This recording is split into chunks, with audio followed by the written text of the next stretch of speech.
Só silêncio para gente agora. Atenção.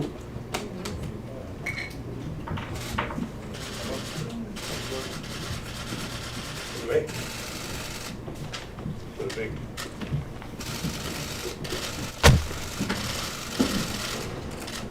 Obrigado. A gente vai atender. Tudo bem?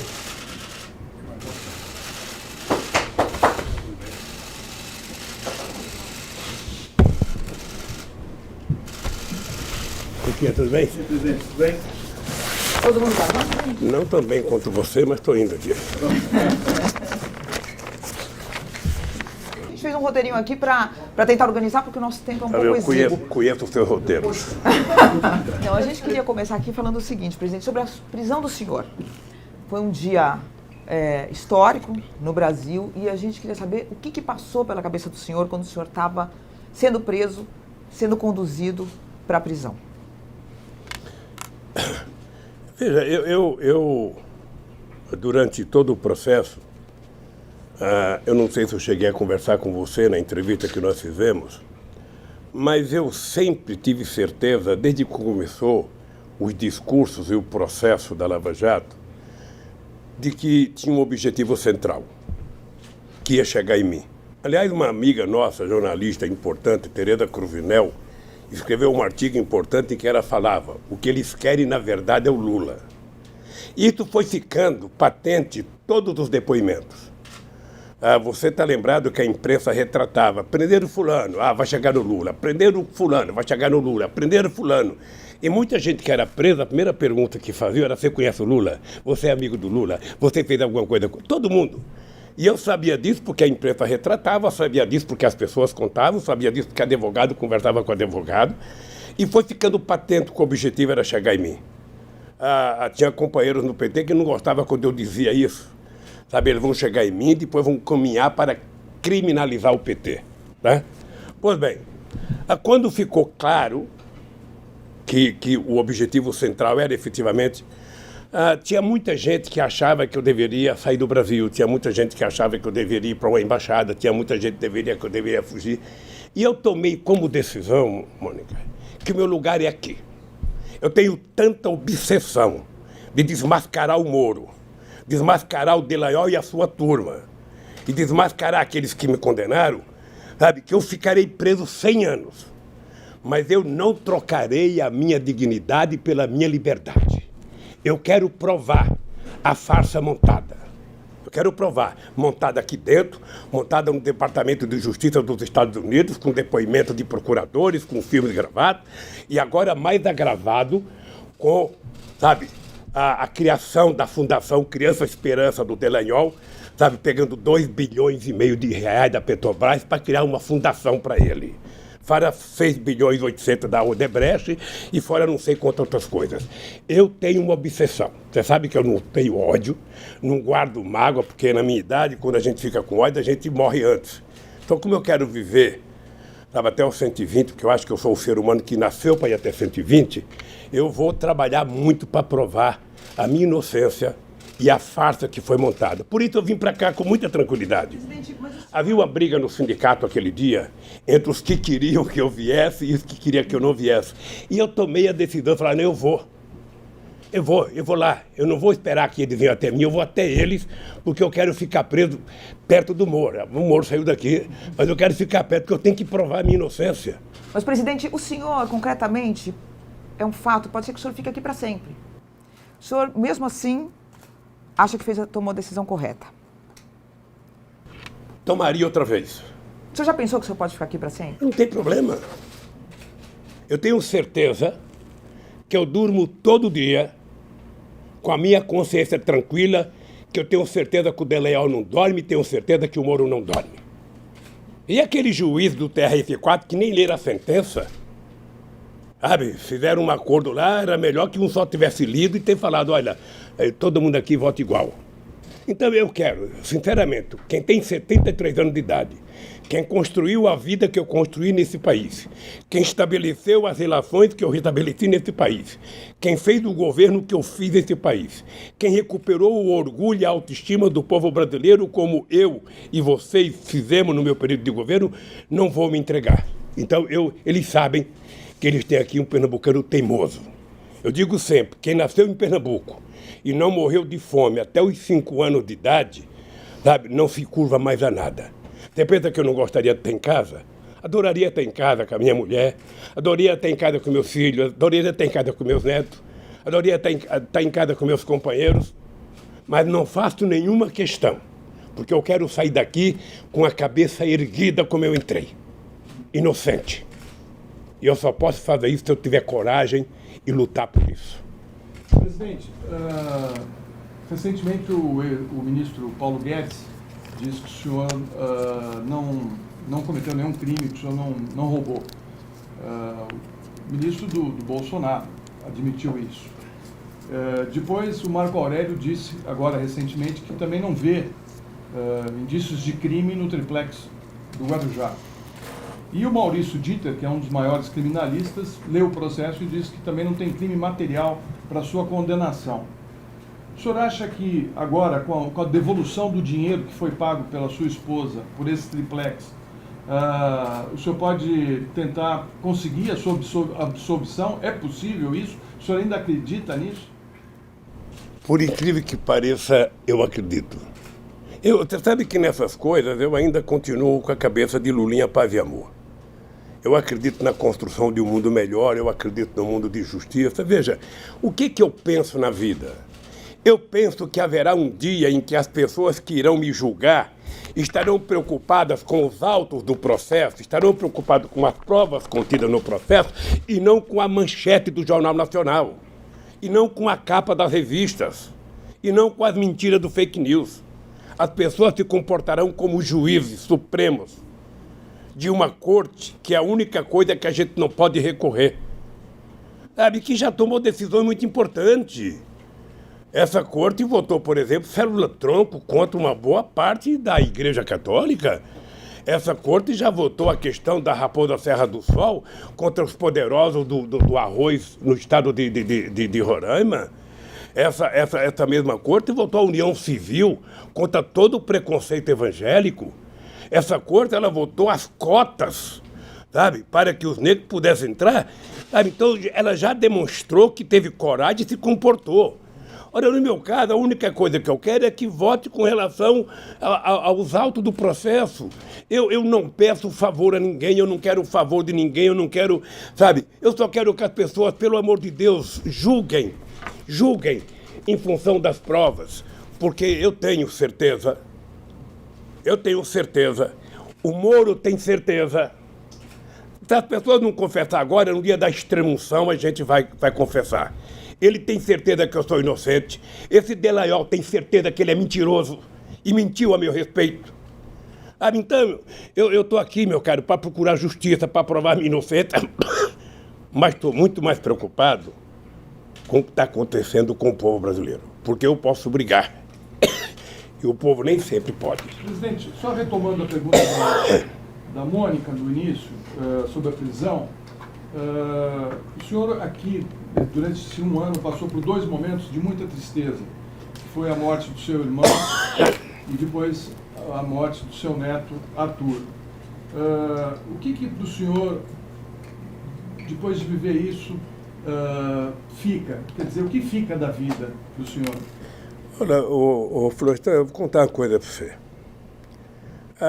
Esses 2 momentos foram os mais graves.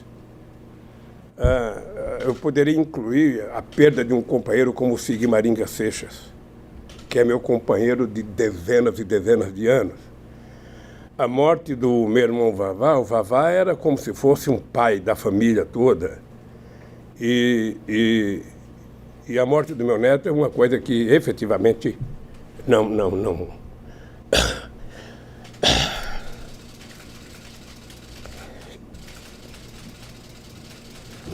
Eu às vezes penso que seria tão mais fácil que eu tivesse morrido. Já vivi 73 anos, poderia morrer e deixar meu neto viver. Mas não são apenas esses momentos que deixam a gente triste. Sabe, eu sou um homem que tento ser alegre, tento trabalhar muito para a questão do ódio, sabe, eu trabalho muito para vencer a questão do ódio, a questão da mágoa profunda. Eu, quando vejo essa gente que me condenou na televisão, sabendo que eles são mentirosos, sabendo que eles forjaram uma história, aquela história do PowerPoint, do seu Delayol, aquilo, nem o bisneto dele vai acreditar naquilo. Esse messianismo ignorante, sabe? Então, eu tenho muitos momentos de tristeza aqui, mas o que me mantém vivo, e é isso que ele tem que saber, eu tenho compromisso com esse país, eu tenho compromisso com esse povo, e eu estou vendo a obsessão que está acontecendo agora, a obsessão de destruir a soberania nacional, a obsessão de destruir emprego, a obsessão de juntar 1 trilhão para quê? As custas dos aposentados. Se eles lessem alguma coisa, se eles conversassem, eles saberiam que esse cidadão aqui, analfabeto, 4º ano primário, um curso de torneiro mecânico, juntou 370 bilhões de dólares de reserva, que a R$4 o dólar dá mais de 1 trilhão e 200, sem causar nenhum prejuízo a nenhum brasileiro. Então, se eles querem juntar 1 trilhão, tem uma fórmula secreta. Coloque o povo no orçamento da União. Segundo, gere emprego. Terceiro, gere crédito para as pessoas. O povo está devendo, tá. Tire todo o penduricalho da dívida do povo e ele paga apenas o principal no banco, você vai perceber que as pessoas voltam a poder comprar. Um país que não gera emprego, não gera salário, não gera consumo, não gera renda, quer pegar do aposentado e do velhinho 1 trilhão? O Guedes precisava criar vergonha. Onde que ele fez esse curso de economia dele? Se ele quiser me visitar aqui, eu discuto com ele como é que a gente resolve esse problema dos pobres sem causar prejuízo aos pobres. Por que não mostra os privilegiados que ele fala que vão acabar com o privilégio? Mostra, coloca a lista no jornal de 10 privilegiados. Coloca o nome. CPF. Não, é o coitado, sabe? Que vai ter que trabalhar até os 65 anos, que vai ter que contribuir 40 anos, sabe? Ele não percebe que muita gente morre sem chegar à idade. Então, eu lamento profundamente o desastre que está acontecendo nesse país, e é por isso que eu me mantenho em pé. O dia que eu sair daqui, eles sabem. O dia que eu sair daqui, eles sabem. Eu estarei com o pé na estrada. Para, junto com esse povo, levantar a cabeça e não deixar entregar o Brasil aos americanos. Acabar com esse complexo de vira-lata. Eu nunca vi um presidente bater continência para a bandeira americana. Eu nunca vi um presidente ficar dizendo: eu amo os Estados Unidos, eu amo. Ama a sua mãe, ama o seu país. Que ama os Estados Unidos, que ama... Alguém acha que os Estados Unidos vai favorecer o Brasil? Americano pensa em americano em primeiro lugar, pensa em americano em segundo lugar, pensa em americano em terceiro lugar, pensa em americano em quinto, e se sobrar tempo, pensa em americano. E fica os lacaios brasileiros achando que os americanos vão fazer alguma coisa por nós. Quem tem que fazer por nós somos nós. Acabar com o complexo de vira-lata, levantar a cabeça, e a solução dos problemas do Brasil está dentro do Brasil. Presidente, a gente vai depois retomar essa questão de previdência e tudo. Eu só queria, para encerrar o capítulo da prisão, saber como que é a rotina do senhor. O senhor passa muitos momentos sozinho, é isso? Passo o tempo inteiro sozinho. E como que é? Porque eu já tive a oportunidade de entrevistar muitas pessoas presas, mas que tinham outras pessoas eu fico junto, sozinho, né? E o senhor, como é que é essa coisa do tempo não passar? Um pouquinho como é que é isso? Deixa eu te falar uma coisa. Eu leio, eu vejo pendrive que o pessoal me manda, assisto filmes, muitos filmes, muita série, muito discurso, muita aula. Eu, por exemplo, fiz na minha cela, que eu não trato de cela, eu trato de uma sala porque, sabe, é melhor. Eu fiz um curso sobre Canudos. Tem um curso no canal Paz e Bem sobre Canudos, recontando a história, mostrando as mentiras que Euclides da Cunha contou sobre os sertões, sobre Canudos. Ou seja, a história não é aquela. Então, eu fiz um curso de 8 aulas, agora eu sugeri ao Mauro Lopes, do canal Paz e Bem, que faça um curso, Retratos do Brasil, sobre todas as lutas sociais no Brasil. E agora, acho que toda segunda-feira tem uma aula. Eu espero juntar umas 4 ou 5, recebo um pendrive, vou assistindo e vou me aprimorando. Quando eu sair daqui, sairei doutor. Presidente, o senhor queria fazer duas perguntas em uma. O senhor, na sua rotina, lava sua própria roupa, lava suas coisas, e a prisão mudou o senhor em alguma coisa? Deixa eu falar uma coisa para você. É engraçado porque eu sempre tive vontade de morar sozinho. Quando eu fiquei viúvo a primeira vez, em 1971, eu fiquei bravo com a minha mãe porque meu sonho era alugar um kitnet e morar sozinha. Minha mãe morava com a minha irmã, minha mãe abandonou a minha irmã, foi na minha casa e exigiu que eu alugasse uma casa para morar comigo. Eu morei com a minha mãe durante 3 anos e meio. Então eu sempre quis morar só. Sabe aquele sonho que eu nunca tive, sabe? Jogar a cueca para qualquer lado, a meia para qualquer lado, a camiseta para qualquer lado, ou seja, não ter que colher, não ter que prestar conta, não ter ninguém atrás de mim. Colhe, sabe? Recolhe, põe na gaveta, põe no chuveiro. Sabe? Hoje eu faço isso. Mas eu preencho meu tempo vendo muita coisa. Eu assisto reuniões. É o senhor que lava suas roupas, suas coisas? Não. Não. As Não. pessoas trazem. Eu mando para o meu pessoal lavar. Tá. Mas eu curto a solidão tentando aprender, mentalizar a minha espiritualidade, sabe? Tentar gostar mais do ser humano, tentar ficar um pouco mais humano, sabe? Eu acho que eu vou sair daqui melhor do que eu entrei, com menos raiva das pessoas, sabe? Eu vou sair um cidadão bom daqui, e motivado para brigar. Estou doido para fazer uma caravana. Tem um grupo de pessoas militantes, que estão aí na porta, que dizem bom dia, boa tarde, boa noite para o senhor todos os dias. O senhor escuta esse grito de boa noite, boa tarde, bom dia? Como é que o senhor? Não, eu escuto todo santo dia, bom dia, boa tarde, boa noite. Quando tem atividade, que eles colocam um carro de som um pouquinho melhor, eu escuto o discurso das 9 horas da manhã às 9 horas da noite, ou seja, música, canta, tudo. Sabe, eu, sinceramente, não sei como um dia eu vou poder agradecer essa gente.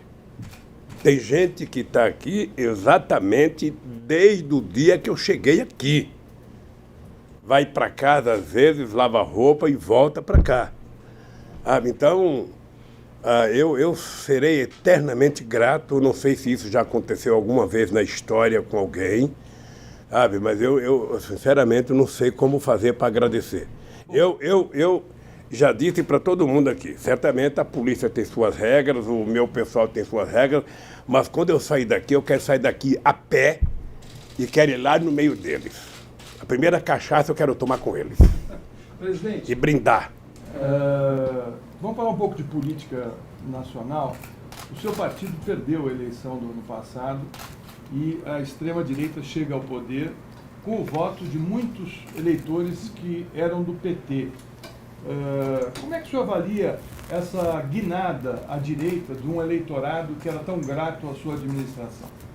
Vamos só relativizar tudo isso, porque uma das coisas que eu esqueci de falar na pergunta da Mônica Florestan, importante é que uma das condições que fez com que eu também viesse para cá era porque não havia nenhum advogado naquele instante que não garantisse que eu disputaria as eleições sob júdice.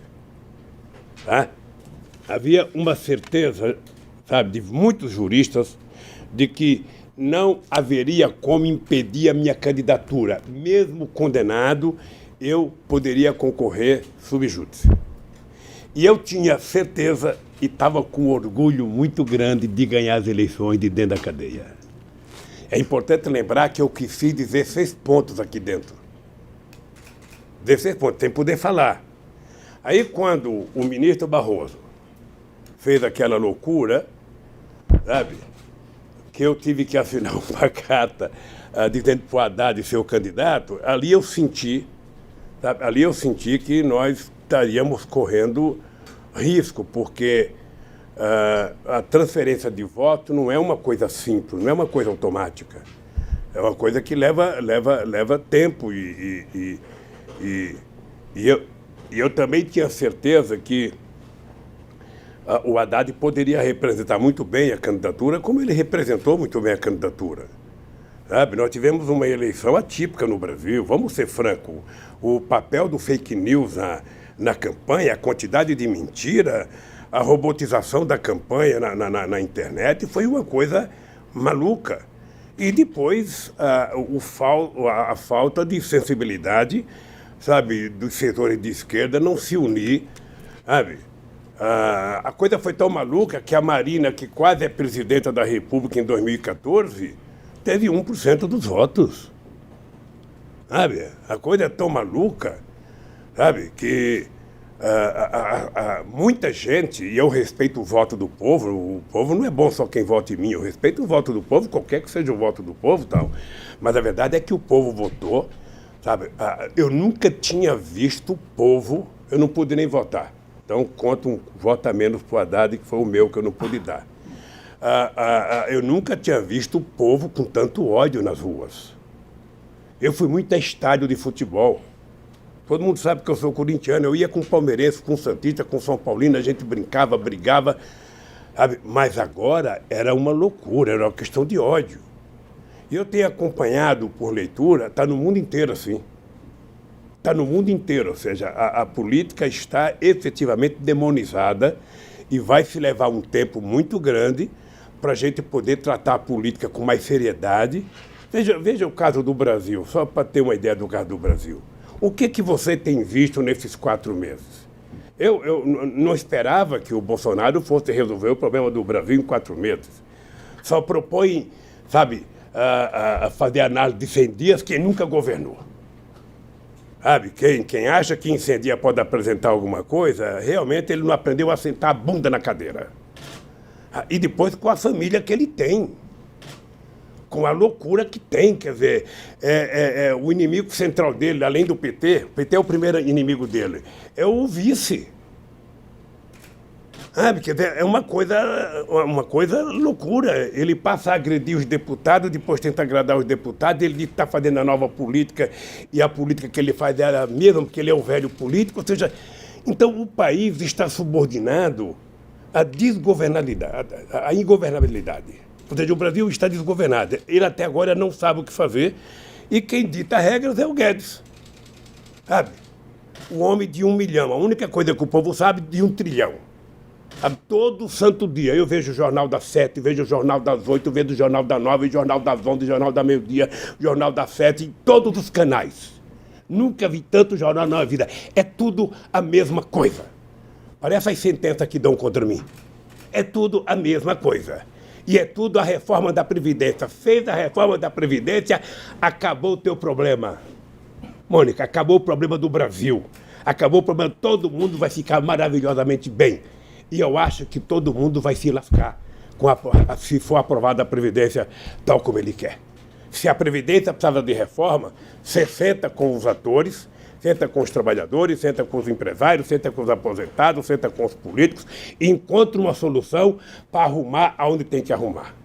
Ainda falando da derrota, quer dizer, mesmo analistas internacionais, tudo que está ocorrendo no mundo, há um diagnóstico de que a democracia acabou que não entregou, né, em todos os lugares para a população. A população tem motivos para se voltar contra. E eu queria saber que recado que o senhor pegou dessa derrota, quer dizer... dá pra gente culpar a Globo, dá pra gente culpar esse, aquele, não. Mas também tem a responsabilidade do próprio PT, do senhor, porque vocês ficaram muito tempo no poder, houve corrupção de fato, muitas coisas foram comprovadas. Que autocrítica que o senhor faz, a famosa autocrítica? Não, mas sério, se depois de todo esse tempo a gente pode ter do senhor alguma avaliação dos erros do PT e de como o PT agora... sem o senhor, pelo menos durante um tempo, vai para frente? Ou se continua hegemônico Mônica, nesse campo de centro-esquerda? O PT, obviamente que nós reconhecemos que perdemos as eleições. Nós perdemos as eleições. Agora é importante lembrar a força do PT. Porque só eu, pessoalmente, tenho mais de 80 capas de revista contra mim.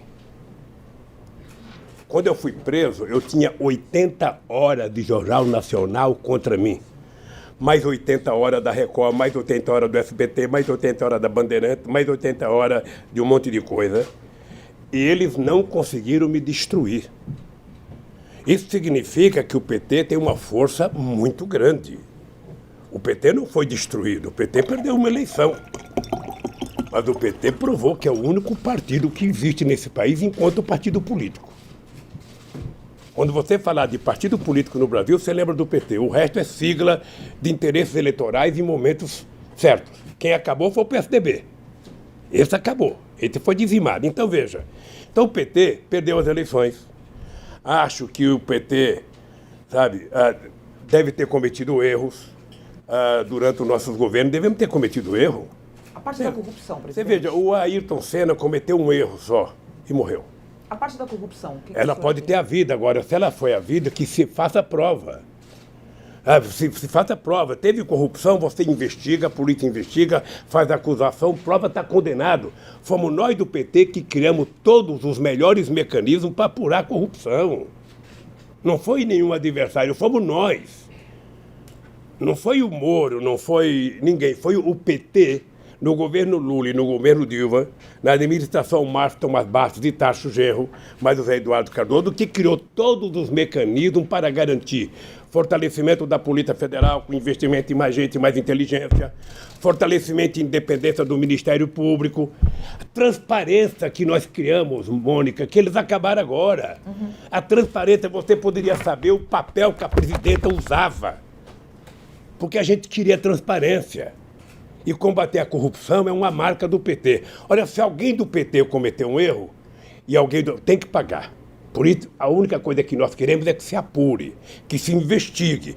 Na hora que for investigado e for julgado, sabe, foi condenado. Um pouco, meu colega. Eu falo por Depois mim. ele vai ter 3 perguntas para fazer. Eu falo por mim. Por mim eu falo o seguinte, então desafio Moro, desafio Deleiol, desafio 209 milhões de brasileiros, inclusive você, que é minha jornalista, sabe, a provar a minha culpa.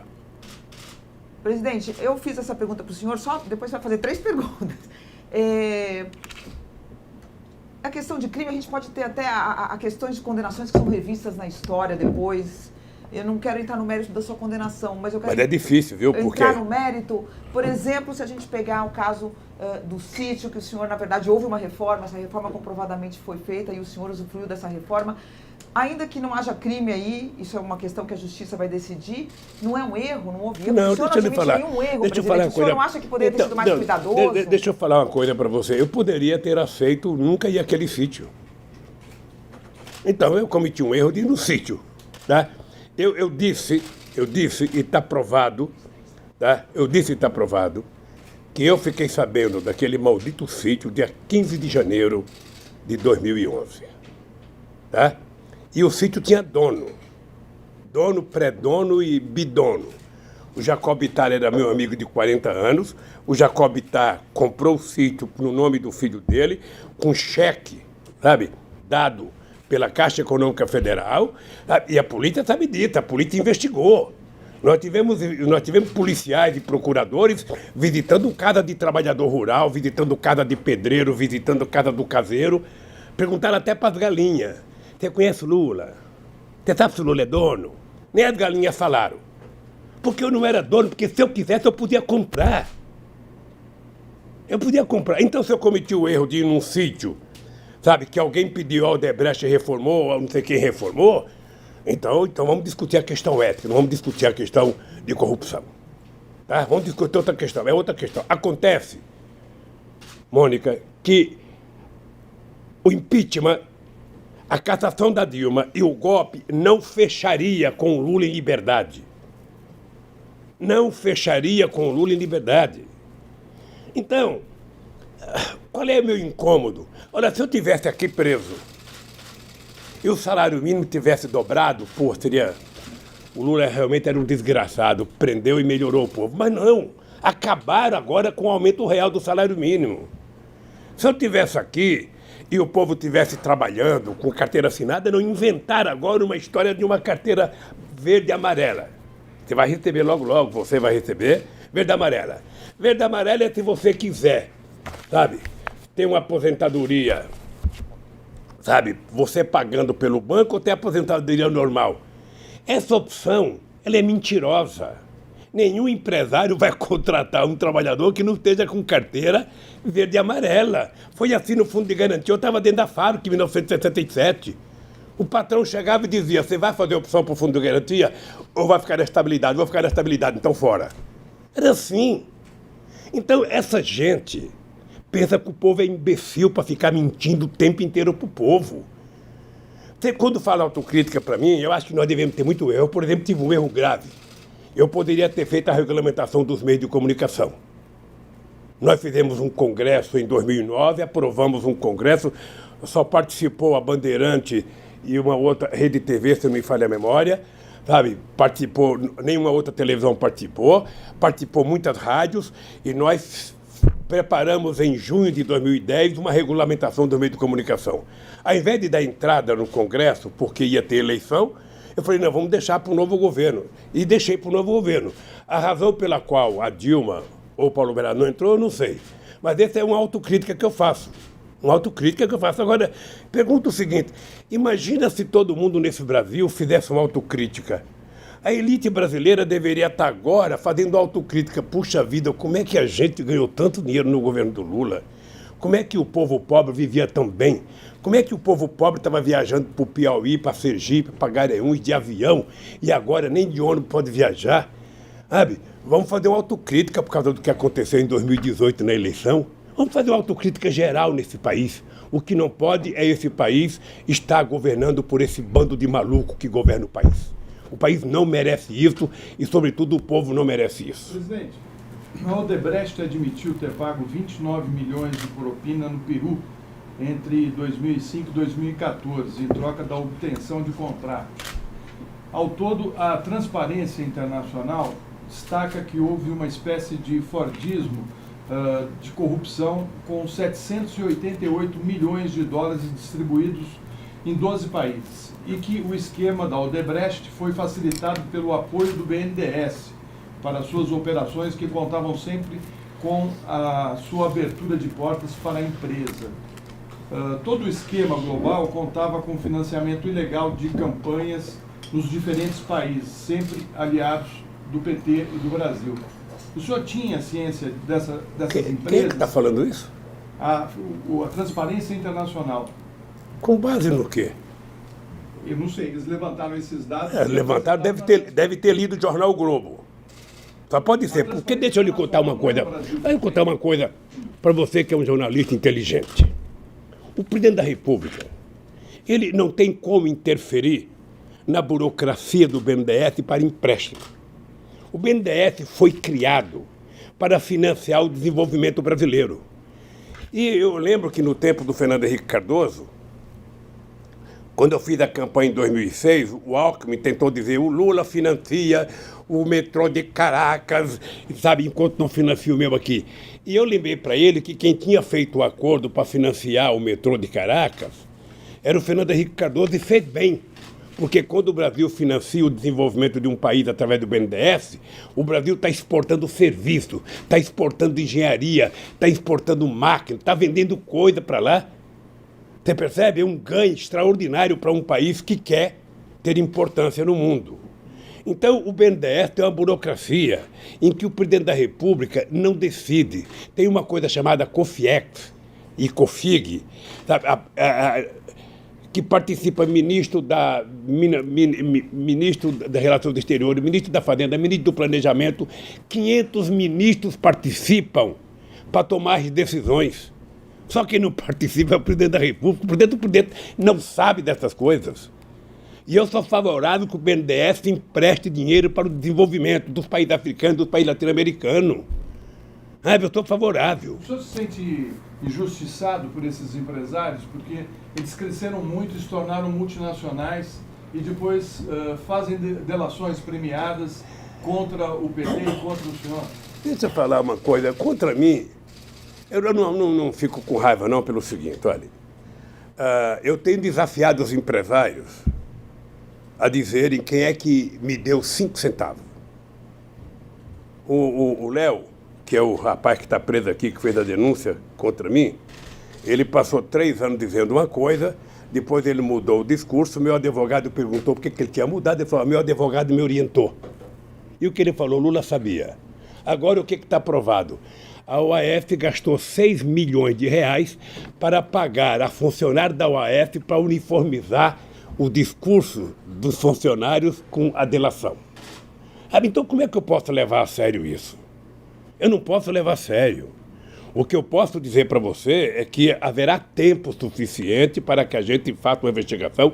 Eu penso, Florestan, quem sabe um jornalista bem informado como você, investigativo como você, poderia aos Estados Unidos saber qual é a intromissão do Departamento de Justiça americano nesse processo do Brasil. Qual é o interesse dos americanos na Petrobras? Você sabe qual é. Agora nós temos que investigar. Nós temos que ir atrás. Eles nunca engoliram o fato de eu dizer que a Petrobras era nossa, que o petróleo era nosso, que o petróleo seria o passaporte do futuro, que 75% do roda da Petrobras ia para cuidar da educação e que a Petrobras teria 30% direto, ou seja, que quem quisesse entrar aqui teria que pagar o que nós quiséssemos. Aí o Wikileaks vaza aquele documento do Serra, ligando para a Chevron, dizendo, olha, venha para cá que nós vamos dar um jeito e tal. E deram um jeito. Aonde que esse país vai para frente se não tiver gente que se respeita, gente que gosta do país e gente que entende que um país que tem a riqueza minerais, sabe, que o Brasil tem, que tem a floresta, o potencial da água doce, o petróleo que nós temos, quase 17 mil quilômetros de fronteira seca, 8 mil quilômetros de fronteira marítima, petróleo a 200 milhas, ou seja, os americanos, foi só a gente anunciar o pré-sal, os americanos recuperaram a quarta frota que funcionou na Segunda Guerra Mundial. Qual foi a resposta que eu dei para os americanos? Criei o Conselho Sul-Americano de Defesa para juntar os nossos exércitos aqui contra a intromissão dos Estados Unidos. A coisa que mais acontece no Brasil é denúncia. E eu sou favorável que todas as denúncias feitas sejam apuradas, sabe, seja investigada. Todo mundo sabe que quando eu era presidente eu era contra policial federal investigar alguma coisa e denunciar antes de ter a prova, porque a coisa mais fácil do mundo é a imprensa investigar para você. Porque aqui no Brasil virou norma, ou seja, você é condenado pela manchete dos jornais. Quando o processo sair, se você saiu que você não cometeu nada, você já está condenado. Você não vai mais na rua, seu filho não vai mais na escola, porque a condenação é a priori. Então eu quero saber o seguinte, investiga, apura, faz o que quiser. Eu estou achando estranho essa tal dessa milícia do Bolsonaro. Cadê aquele cidadão dos 7 milhões? O cara que é esperto para fazer dinheiro, o cara que sabe fazer dinheiro. Como que é o nome dele? Queiroz. Cadê o Queiroz? Cadê a imprensa que não está atrás do Queiroz? Cadê a imprensa que não vai atrás quem pagou o Roberto Artem por Queiroz? Será que foi o Natanarum que veio aqui pagar a conta? Sabe? Então, meu caro, é o seguinte. O Brasil tem 2 pesos e 2 medidas. Será que foi quem que o senhor falou? Desculpa. Hein? Será que foi quem que veio pagar a conta? Não, a vinda do Natanarum aqui deve ter sido para pagar a conta, porque ninguém sabe. O cara, veja, eu, ex-presidente da República, sem nenhuma prova, fui na minha casa, sabe? Recebi vários policiais na minha casa para fazer apreensão. O seu Queiroz não atendeu nenhum pedido do Ministério Público e a Polícia Federal não foi buscar ele ainda.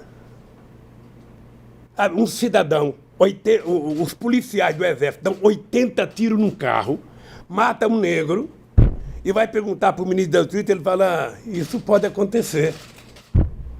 Olha, que país que nós estamos?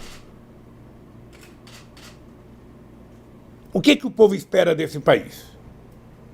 Então é por isso que eu não tenho o direito de baixar a cabeça. Não tenho o direito de ficar, sabe, esmorecido, fraquejar. Eu estou mais tinhoso que nunca, sabe, respeito todo mundo, tenho apreço por todo mundo, mas se tem um cidadão nesse país que vai continuar lutando e vai lutar, sou eu, para restabelecer a verdade nesse país. Presidente, como é que o senhor recebeu a notícia sobre a morte do Alan Garcia no Peru? Você sabe que eu nunca consegui entender a morte do Getúlio Vargas. O último filme que eu assisti do Getúlio Vargas foi esse filme que foi feito com o Tony Ramos, que é um bom filme. Eu lembro que em 2005, numa plenária com o empresário no Palácio do Alvorada, eu falei, olha, eu quero que vocês saibam como é que eu sou. Eu não vou me matar porque não tenho vocação de Getúlio. Eu não vou correr porque não tenho vocação de pedir asilo político. Se alguém quiser me pegar, vai pegar nesse país. E vai me pegar na rua, porque eu vou enfrentar na rua. E comecei a ir para a rua. Isso foi em junho de 2005. Quem quiser me pegar, vai para a rua. É por isso que eu ganhei em 2006 e orgulhosamente terminei meu mandato com 87% de bom e ótimo, 10% de regular e 3% de ruim e péssimo, que deve ter sido, sabe, lá no condomínio do Bolsonaro e na sede do PSDB. Então, eu efetivamente estou convencido que nós temos que lutar hoje muito mais do que já lutamos. O Alan Garcia, ele teve uma reação psicológica que muita gente tem. O nosso reitor da Universidade Federal de Santa Catarina, não é todo mundo que aguenta. Você quer saber de uma coisa? A Marisa morreu por conta disso. Quem está falando é um homem de 73 anos de idade, perto de fazer 74. A dona Marisa morreu por conta do que fizeram com ela e com o filho dela. Tá? A dona Marisa perdeu motivação de vida, a dona Marisa não saía mais de casa, a dona Marisa não queria mais conversar nada. Ou seja, ela morreu, a AVC dela foi por isso. Agora, não pense que por causa disso eu vou ficar com o meu coração cheio de ódio. Não, aqui tem muito lugar para amor. O ódio eu vou colocando num cantinho bem escondido. E o Alan Garcia não deve ter suportado. Eu não sei, eu não leio imprensa peruana, eu não sei qual era a carga que se fazia contra ele. Sabe? Mas o Alan Garcia era um homem que tinha saído muito mal do governo. O Peru tem uma coisa engraçada. O Peru é um país que cresce a 5% ao ano, na mão do Toledo cresceu, na mão do Alan Garcia, e eles terminam o mandato com 10% de aprovação, com 5% de aprovação. Por quê? Porque como eles exportam tudo para os Estados Unidos ali perto, eles crescem, mas não tem distribuição de renda. Então o país cresce a 5%, a miséria cresce a 10%. Sabe? Então a miséria vai sempre na frente do crescimento. Então, eles não conseguiram ter candidato, nem o Toledo e nem o Alan Garcia conseguiram ter candidato nas eleições. Então, eu, sinceramente, não sei como é que se matou. Deixa eu falar uma coisa para você, tem que ter muita decisão. Eu sei o que eu passei. Você não tem noção do que é você passar 6 meses esperando todo santo dia que a polícia fosse na tua casa. Todo santo dia. Não é um dia, não, são 6 meses. E de repente você vê a polícia chegar na tua casa, com uma disfarçatez, todo mundo com máquina fotográfica pendurado no peito, para tirar fotografia. Deveriam ter mostrado a quantidade de dólar que acharam na minha casa. Deveria ter mostrado a quantidade de joias que acharam da dona Marisa. Deveria ter tirado foto e colocado para Globo. Enfiaram o rabo no meio das pernas porque não encontraram nada. E a imprensa não fala, não encontraram nada na casa do Lula. Sabe? Então, é duro. Não queira que isso aconteça com você. Não queira. Eu conheço casos de pessoas que estavam em cadeira de roda, pedia para ir no banheiro e dizia: se você não falar o nome do Lula, você não vai no banheiro. Sabe? Então, como a história não é contada no dia que ela acontece, essas coisas vão acontecendo. Então, eu tenho, Florestan, muita motivação para estar vivo. Estar vivo e não fazer nenhuma loucura é a forma que eu encontrei de ajudar esse país a se reencontrar com a democracia, a se reencontrar com o amor, a se reencontrar com a paz. Esse povo tem o direito de ser feliz, esse povo tem o direito de viver bem. Sabe? Então, é para isso que eu existo, meu caro. E para isso eu vou brigar até os últimos dias da minha vida. Presidente. Me diga o seguinte, Lula, ó, você está livre, você vai morar na Bahamas, vamos alugar uma casa para você lá, você vai ter água de coco todo dia de manhã. O compromisso é você não fazer política. Eu vou dizer o seguinte, eu vou ficar aqui, sabe, sem água de coco, sem Bahamas, eu vou ficar aqui na esperança de que eu vou andar por esse país levantando a cabeça do meu povo para a gente voltar a conquistar direitos. O povo tem que tomar café de manhã, almoçar e jantar todo dia. E se puder comer uma bolachinha às 3 horas da tarde com café com leite. E se puder fazer um lanchinho 10 horas da noite antes de dormir. Eu quero que o povo vá ao teatro, ao cinema. A coisa mais fantástica é um pobre pegar um avião, não sabe nem como entra no banheiro, mas pega um avião e vai para a sua terra. É isso que eu quero. E é por isso que eu vou brigar. E é por isso que eu sei que tem muita gente que não gosta de mim. E é por isso que eu vivo. É por isso que eu estou de cabeça erguida. Sabe, não pense que eu estou aqui orgulhosamente, não. Eu estou aqui com orgulho, sabe, de defender o povo. Mas gostaria de estar fora com meus netos e meus filhos. Presidente, o senhor falou que o Bolsonaro ganhou, o PSDB acabou. Então eu queria saber se o senhor vê agora como seu principal adversário, ou das forças que o senhor representa, ou das forças que estão na rua e que são do mesmo, compartilham com as ideias do senhor. Quem que são agora os principais adversários? Bolsonaro vai durar? Moro tem expectativa de poder ou não? Militares que chegaram, obviamente, passaram a protagonizar, né? Sempre estiveram no Estado, mas passaram a ter protagonismo. O senhor acha que isso é algo que veio para... Eu, a vida inteira... Estou perguntando de verdade, para o analista a vida Lula inteira, e não... A vida inteira vocês glosaram de mim porque eu falava menos laranja, porque eu falava... Mas o Bolsonaro falar conge... O Moro falou conge. O Moro falar conge é uma vergonha.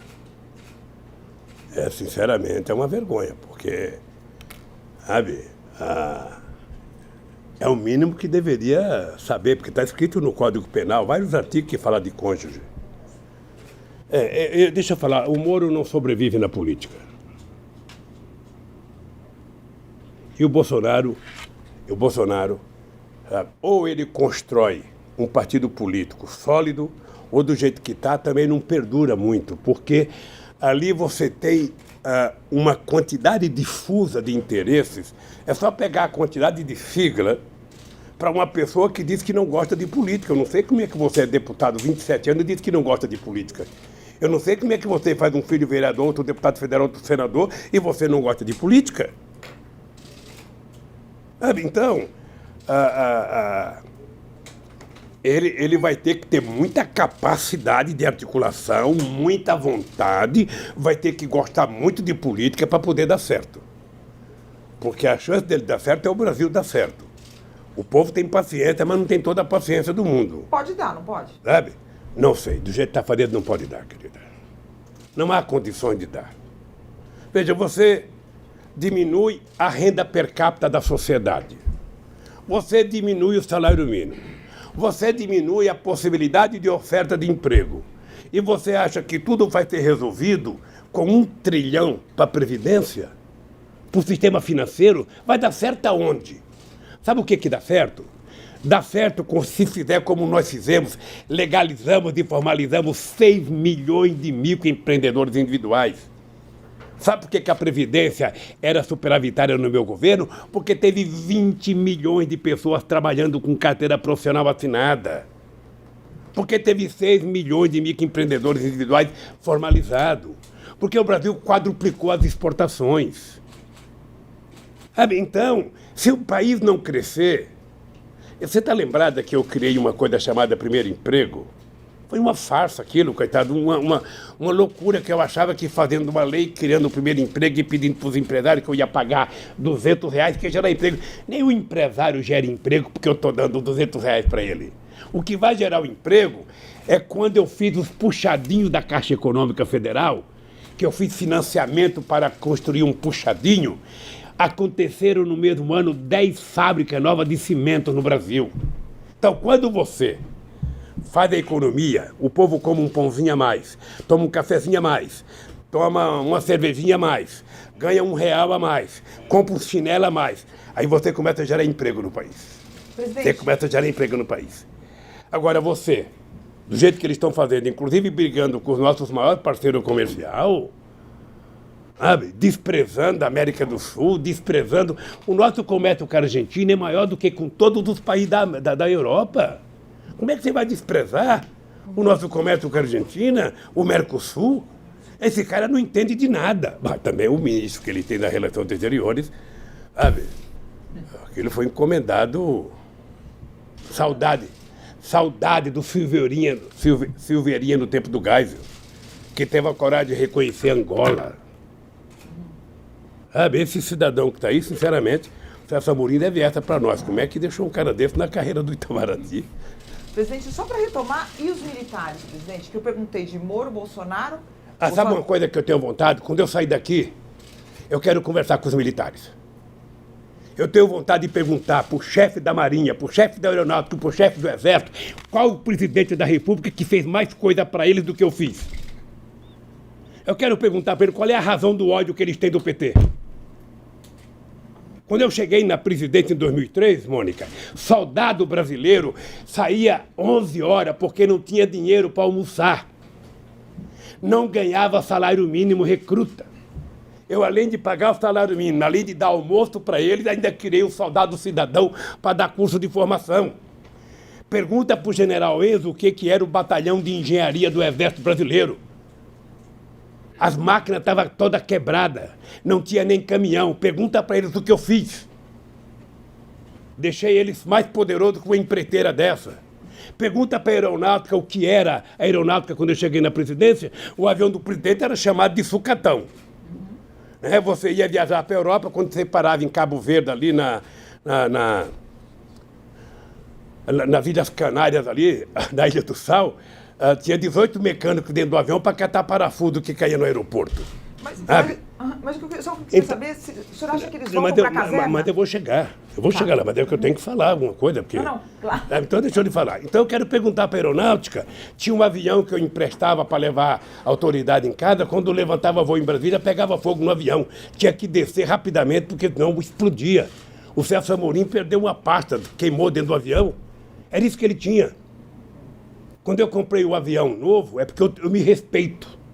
Eu, se pudesse, ia de jegue para a Europa. Como eu não podia ir, eu tive a coragem de comprar um avião. Hoje eu me arrependo de não ter comprado um Airbus 140. Fui comprar logo um menor. Eu comprado um grandão. Sabe? Pois bem, peguei acho que 15 ou 20 aviões da Rio Sul, que não pagou o BNDES, foi dado para a aeronáutica. Deixar a aeronáutica com cara de força aérea. É só perguntar. Pergunta para a Marinha. Eu fui visitar o Barão de Tefé, lá na base brasileira, na Antártica. Eu cheguei lá, um país grande não pode ter um navio de pesquisa daquele. Se o cara entrasse com a barriga, a bunda ficava para fora do lugar que tem que fazer pesquisa. Sabe? Nós autorizamos o almirante comprar um navio decente. Caparaó, por exemplo, o governo não dava dinheiro para enriquecer urânio. Pergunta para ele quem foi que garantiu 30 milhões por mês para Caparaó funcionar. Então é o seguinte, eu não sou contra militar fazer política, não. Militar quer fazer política, sai do exército, você vai para a reserva, sabe? Aliás, é importante lembrar que a política no Brasil começou com o Marechal Deodoro da Fonseca. Eles fazem política no Brasil, eles só não tiveram participação no poder decisivo no governo Fernando Henrique Cardoso e no meu governo. No restante, eles tiveram.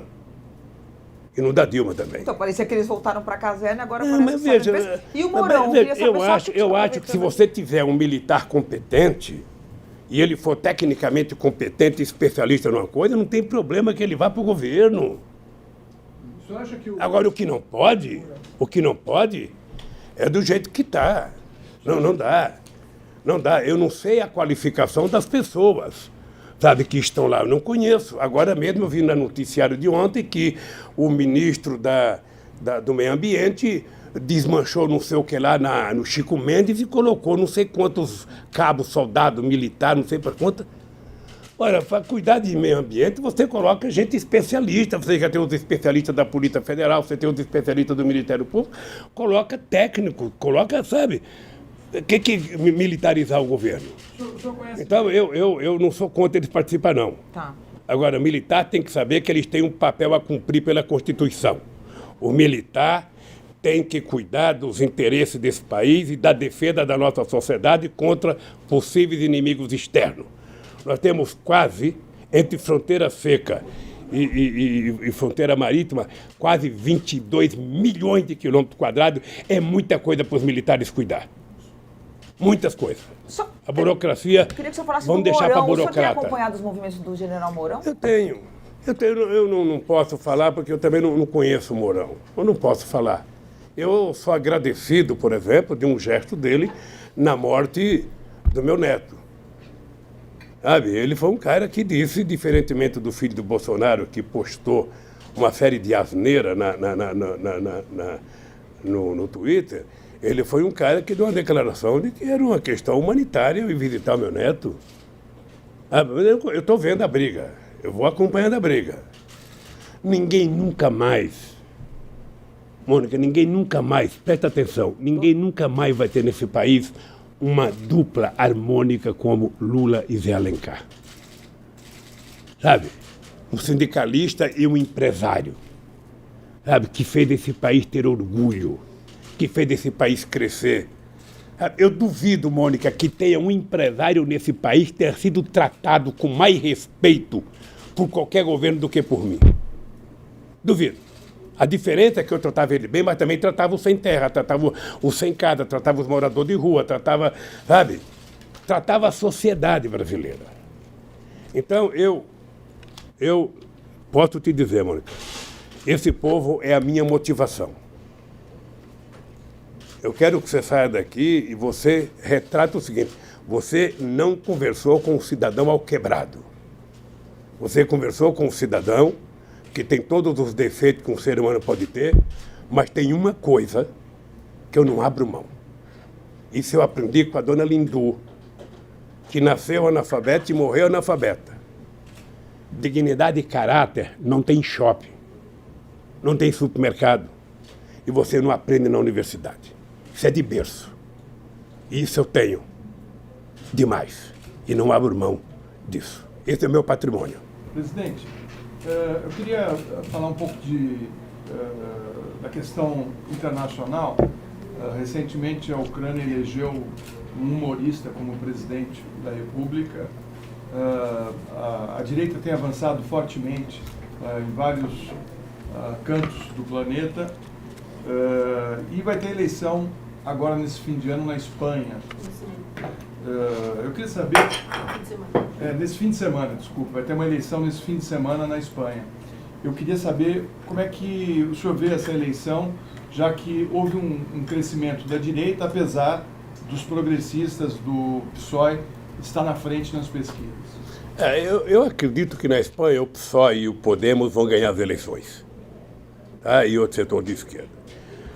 O avanço da direita no mundo é a desmoralização da política no mundo. Eu não posso achar ruim que tenha ganho um humorista na Itália. O Pepe Grillo, eu fiz passeata com o Pepe Grillo, em solidariedade a mim, em 2000, numa cidadezinha da Itália.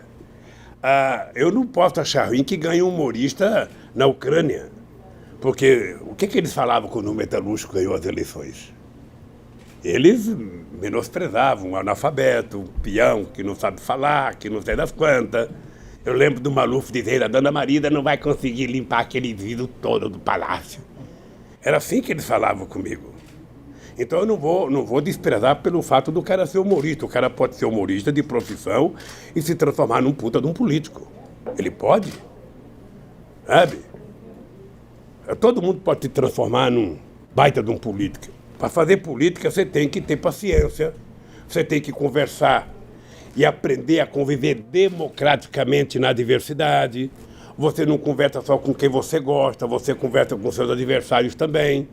Você não conversa com a tua turma, você conversa com todas as turmas, se você quiser governar. Tá?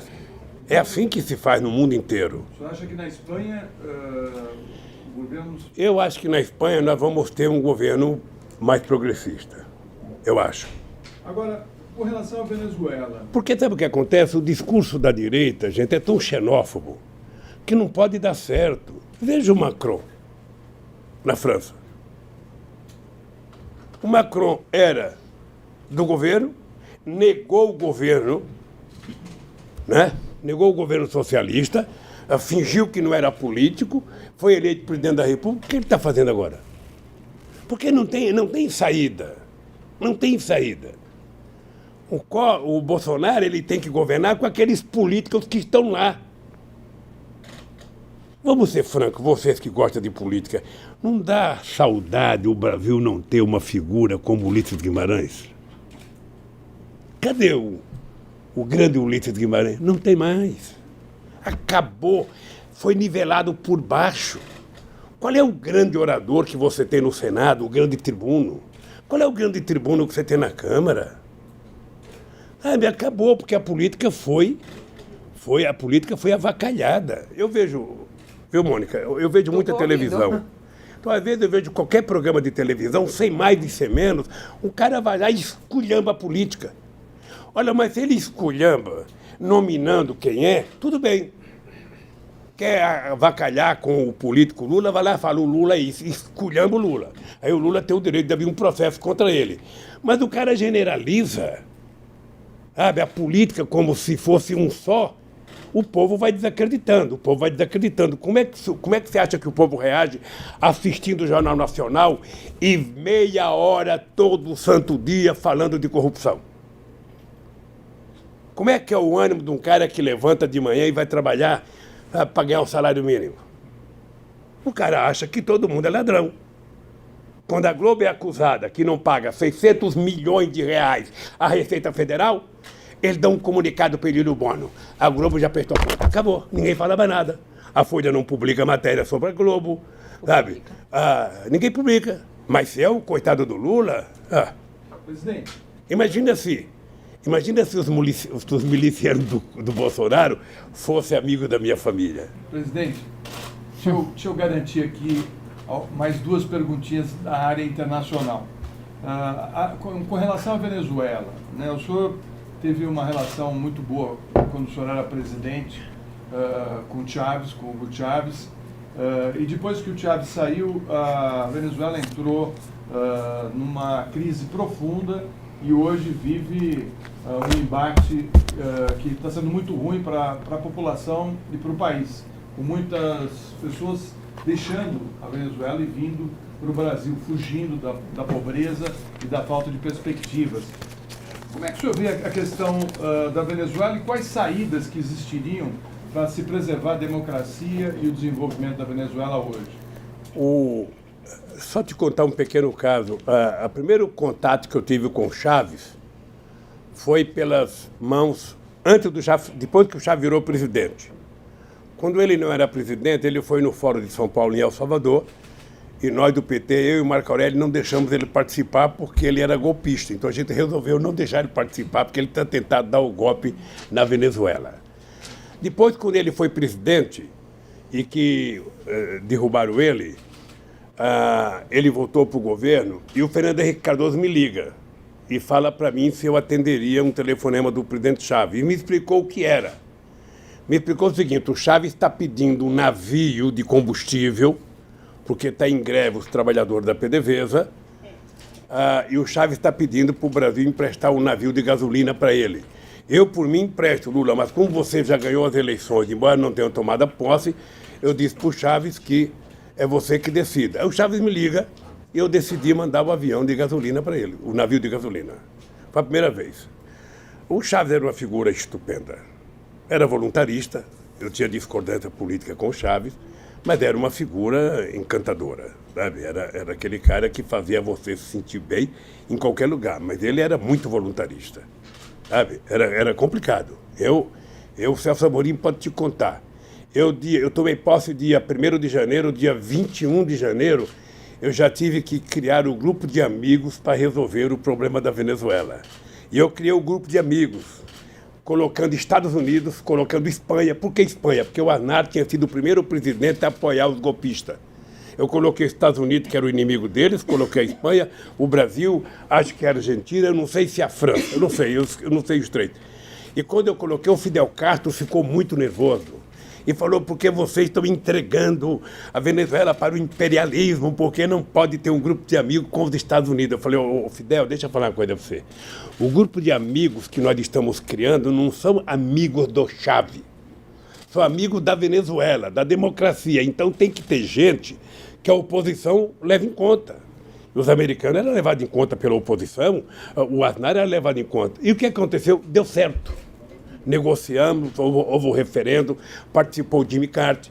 O cara que participou dos Estados Unidos era o Colin Powell, que tinha uma belíssima relação com o Celso Amorim. Eu cansei de ligar para o Bush para parar de falar bobagem contra a Venezuela, que era tudo que o Chávez queria. Falou bobagem, uma passeata. Falou bobagem, uma passeata. Ora, parar de falar bobagem que não tem passeata, pô. Então, obviamente, veja, eu se pudesse mandar para você uma coisa, eu mandei uma carta para o Maduro no dia da posse dele. Quando ele tomou posse a primeira vez, eu mandei uma carta para ele, tentando aconselhar ele como é que eu achava que ele deveria fazer. Porque ele não tinha, na minha opinião, a perspicácia do Chávez, não tinha a liderança pública do Chávez, a respeitabilidade internacional do Chávez, então que ele precisaria fazer as coisas diferentes do Chávez. Ele precisaria compartilhar mais, sabe?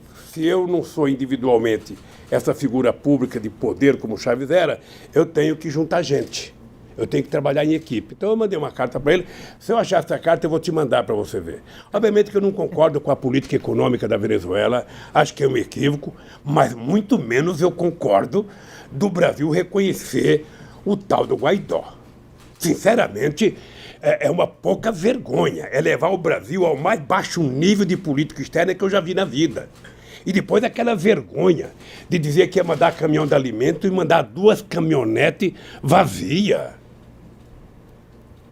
O Brasil precisava tomar cuidado com a Venezuela, porque o Brasil chegou a ter 5 bilhões de dólares de superávit. Sabe por que nós resolvemos fazer a refinaria Abreu e Lima lá em Pernambuco? Porque era preciso que a gente importasse alguma coisa da Venezuela, porque estava muito desbalanceado. Ninguém pode fazer comércio tendo superávit muito alto. O Brasil tinha quase 5 bilhões, eles não produziam nada. Comprava tudo do Brasil, até ovo. Eu não esqueço um dia que eu fui à Venezuela visitar a base do Sukhoi do Chávez, e ele estava me contando, todo entusiasmado, os engenheiros soviéticos montando lá o Sukhoi, e eu tinha saído do hotel, e no hotel não tinha leite e não tinha ovo. Eu falei, Chávez, você não sabe que a segurança alimentar é a arma mais importante para um país? Sabe, que quer fazer guerra, o povo tem que ter o que comer. Aí você gastou não sei quantos bilhões nisso aqui, e é capaz de ter uma guerra, você, o soldado, não poder guiar, porque está com fome. Eu não tinha leite nem coisa no hotel, Chávez. Sabe, não tinha nem leite, nem ovo, então é preciso cuidar, sabe, da Venezuela crescer. A Venezuela tem tudo, tem água, tem sol, tem energia, tem... A Venezuela poderia ser um país quase que autossuficiente, mas como a doença da vaca holandesa prevaleceu, então tudo depende da PDVSA. Como a PDVSA também não fez investimento em modernização, ela também não produz o tanto que deveria produzir. Mas eu não concordo, hipótese alguma, com os Estados Unidos e a Colômbia querer se meter na Venezuela. Cada um se meta na sua vida, cada um cuide da sua vida e deixe o povo da Venezuela democraticamente escolher o seu dirigente. Se o povo quiser ir para a rua para derrubar, que vá para a rua e derruba, mas é o povo, não é o Trump que vai derrubar o governo da Venezuela. Então, é preciso apenas respeitar a autodeterminação dos povos. Presidente, na Argentina, o Macri, que é um político neoliberal, não conseguiu sucesso na economia. Está já prometendo uma regulação dos preços, né? Vai vir aí Vai fazer o que o Sarney fez em 86. Isso. Vai fazer um controle nos preços e ele está caindo nas pesquisas e a Cristina Kirchner está na frente dele. Como é que o senhor analisa a eleição na Argentina? O senhor acha que a Cristina tem chances de voltar? Quais os caminhos que o senhor acha que a Argentina vai trilhar daqui para frente? Tudo que eu desejo é que a Argentina encontra o caminho da democracia. Eu convivi com o Kirchner, convivi com a Cristina, e eu acho que eles foram um bem enorme para o povo argentino. Eles, obviamente, que alimentaram o ódio da elite argentina, daqueles mesmos que apoiavam o cavalo quando era ministro da Fazenda e achava que os Estados Unidos iriam colocar, sabe, muito dinheiro na Argentina. Não colocou, quem colocou foi a seriedade do Kirchner e da Cristina, que ganharam a confiança do povo e fez a Argentina produzir, sabe, e ter uma economia forte. A fome votou na Argentina, o desemprego votou na Argentina, o povo votou para a rua. O neoliberalismo não dá certo em lugar nenhum do planeta Terra. Me prove algum lugar. Todo mundo que fica aceitando a receita do ajuste fiscal não dá certo. Você quer diminuir a dívida pública no Brasil? Você gostaria de diminuir? Aumenta o crescimento econômico, aumenta o PIB.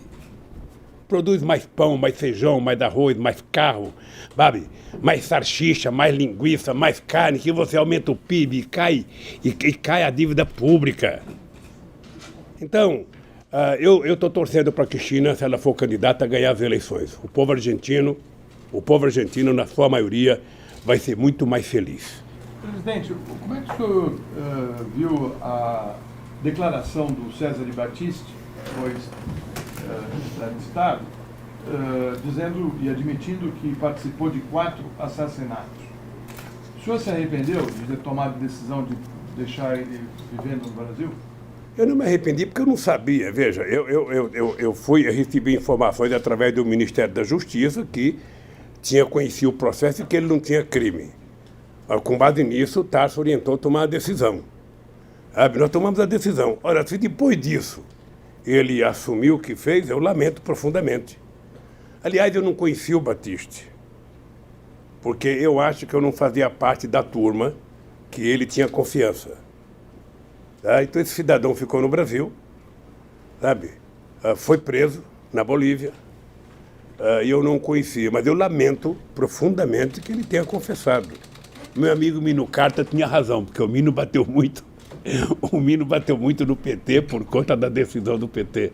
Entendeu? Que eu encontrei o Mino Carta, eu vou dar um abraço nele e falar: Mino, desculpa, você tinha razão com o tal do Battisti. Também não sei as condições que ele confessou, né? Também não sei, porque uma porradinha aqui, uma porradinha lá, um choquezinho aqui, outra acolá. Aí o cara termina falando coisa que eu não sei se falaria. Seria isso? Hein? Você acha que na... Não sei. Aí essa suposição é só maldade minha. Presidente, queria voltar um pouquinho para a política nacional. Como é que o senhor está vendo o quadro e como é que vai ser o PT com a esquerda? O senhor soube, né? Eu imagino que o senhor sabia que estou vendo que o senhor está informado de tudo. O Cid Gomes e o Ciro têm aquele bordão: Lula está preso, babaca. Mas isso não é bordão, isso é uma constatação. Eu estou preso, não precisava Você chamar. não fica chateado, não? Só não precisava. Não, veja, só não precisava chamar os outros de babaca. Uhum. Mas dizer que o Lula está preso é apenas constatar. Só ler o jornal que vê que eu estou preso. Posso te dizer uma coisa carinhosa? Primeiro, eu acredito que a esquerda brasileira ela está acumulando um conjunto de pessoas muito importante. Né? Vamos pegar o PT. O PT, apesar de algumas pessoas não gostarem do PT, o PT é um partido muito forte. Aliás, eu posso dizer que é o único partido efetivamente organizado em todos os estados brasileiros, com cabeça, tronco e membro. Você tem, sabe, o Ciro Gomes, que é uma figura importante no Brasil. Você tem o Flávio Dino, que é uma figura importante no Brasil. Você tem alguns governadores importantes do PT na Bahia, em Sergipe, no Ceará e a Fátima no Rio Grande do Norte. Você tem alguns governadores importantes do PSB. Você tem uma novidade política no Brasil que não teve um bom desempenho eleitoral, mas um menino que vai crescer muito, que é o companheiro Boulos, sabe? Então, eu acho Haddad, que... isso não fala. Eu tenho o Haddad, porque eu falei do PT, eu não queria personalizar só no Haddad, mas você tem o Haddad, que é uma figura importante. O Haddad, embora não tenha saído vitorioso nas eleições, ele se notabilizou como uma figura muito importante, sabe? Obviamente que se o o Bolsonaro tivesse aceitado apenas um debate ou 2 debates, sabe? É a segunda eleição que não tem debate. Eu não sei se vocês se lembram, quando eu fui candidato com o Fernando Henrique Cardoso em 94, não teve debate. Em 98 não teve debate. E ninguém colocava a cadeira vazia. Apenas não colocava, sabe? Eles não iam ficar por isso mesmo. E o Bolsonaro efetivamente não tinha sustentação para debater. Sabe por quê? Eu acho que ele nunca se importou em aprender. Eu fui obrigado a aprender um pouco de economia por conta da minha atividade sindical. Eu era obrigado a aprender para negociar. Eu era obrigado a aprender. Depois, no PT, eu fazia, pelo menos uma vez por mês, reuniões com 30 dos mais renomados economistas desse país. E, sabe? Então, eu acho que o Bolsonaro não gosta, sabe, disso. E eu acho que a esquerda vai apresentar um projeto. Eu digo para o PT, não tem que apresentar propostas. Sabe? Apresenta o programa que o Haddad apresentou na campanha. Faz um confronto de ideia para a sociedade perceber que é possível um outro Brasil.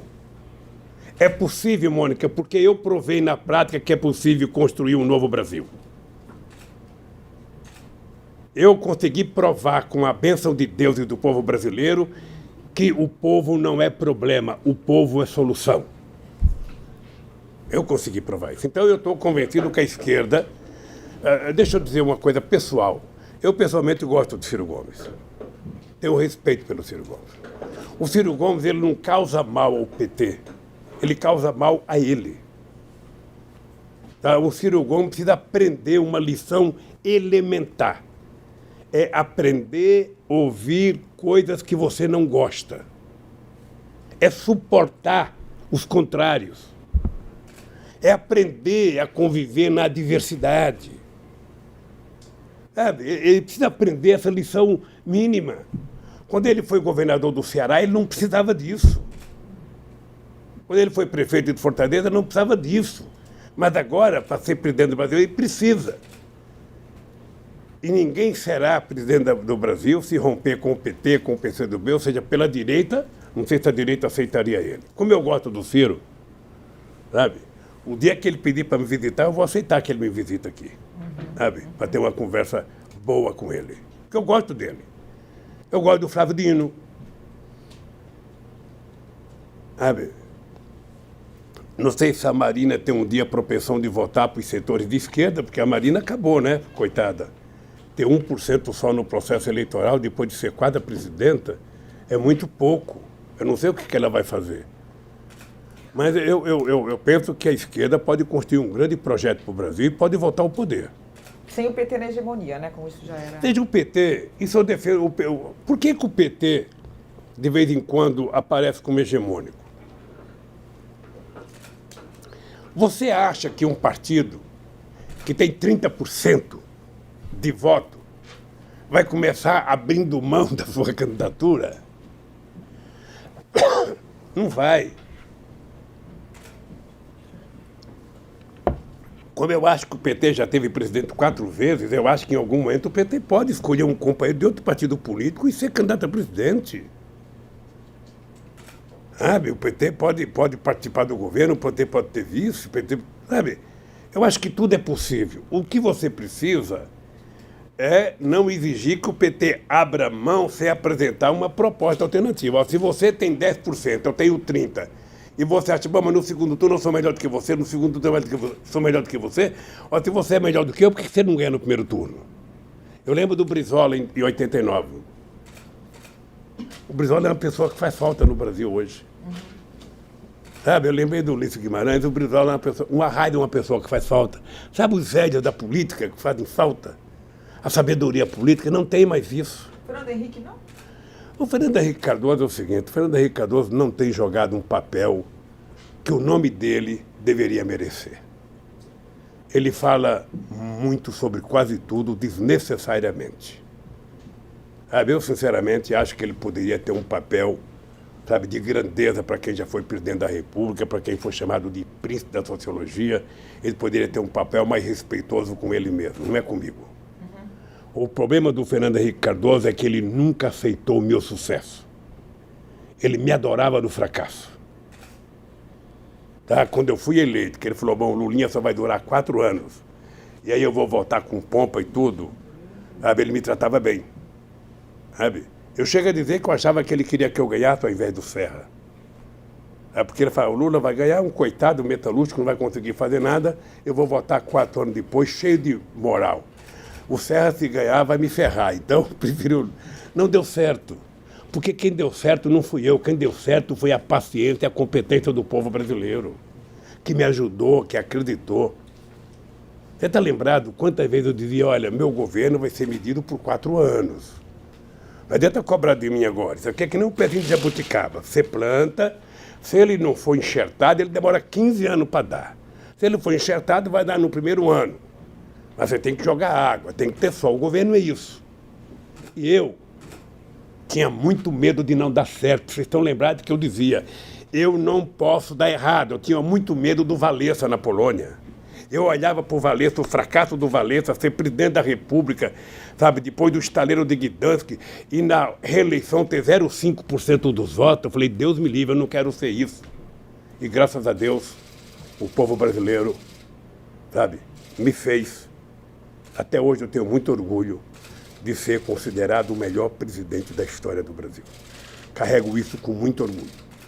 Ninguém vai tirar isso do povo brasileiro. Ninguém. E quem quiser ganhar de mim, que faça mais. Não é me xingar.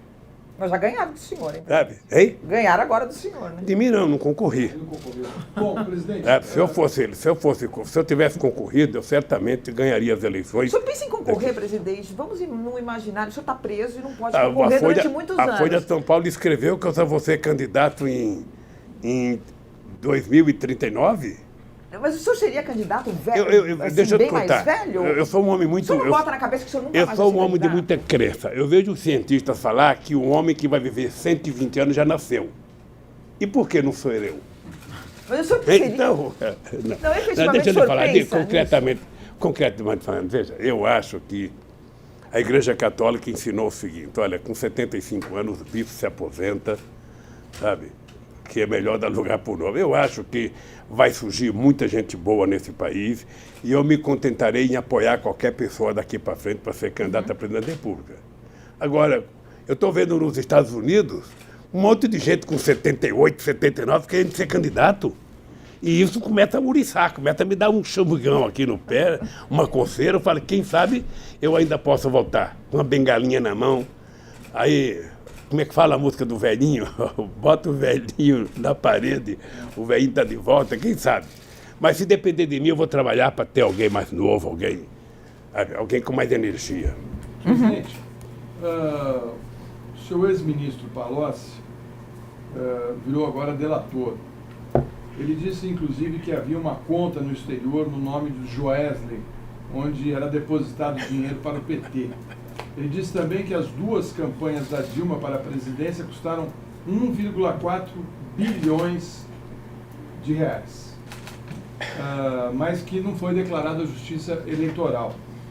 Por que o senhor acha que o seu ex-ministro estaria mentindo? Olha, bom, primeiro, se ele disse que o Joel tem uma conta no exterior, eu acho que o Joel deve ter conta no exterior em vários países, porque ele tem fábrica em vários países. Não vejo nenhuma novidade.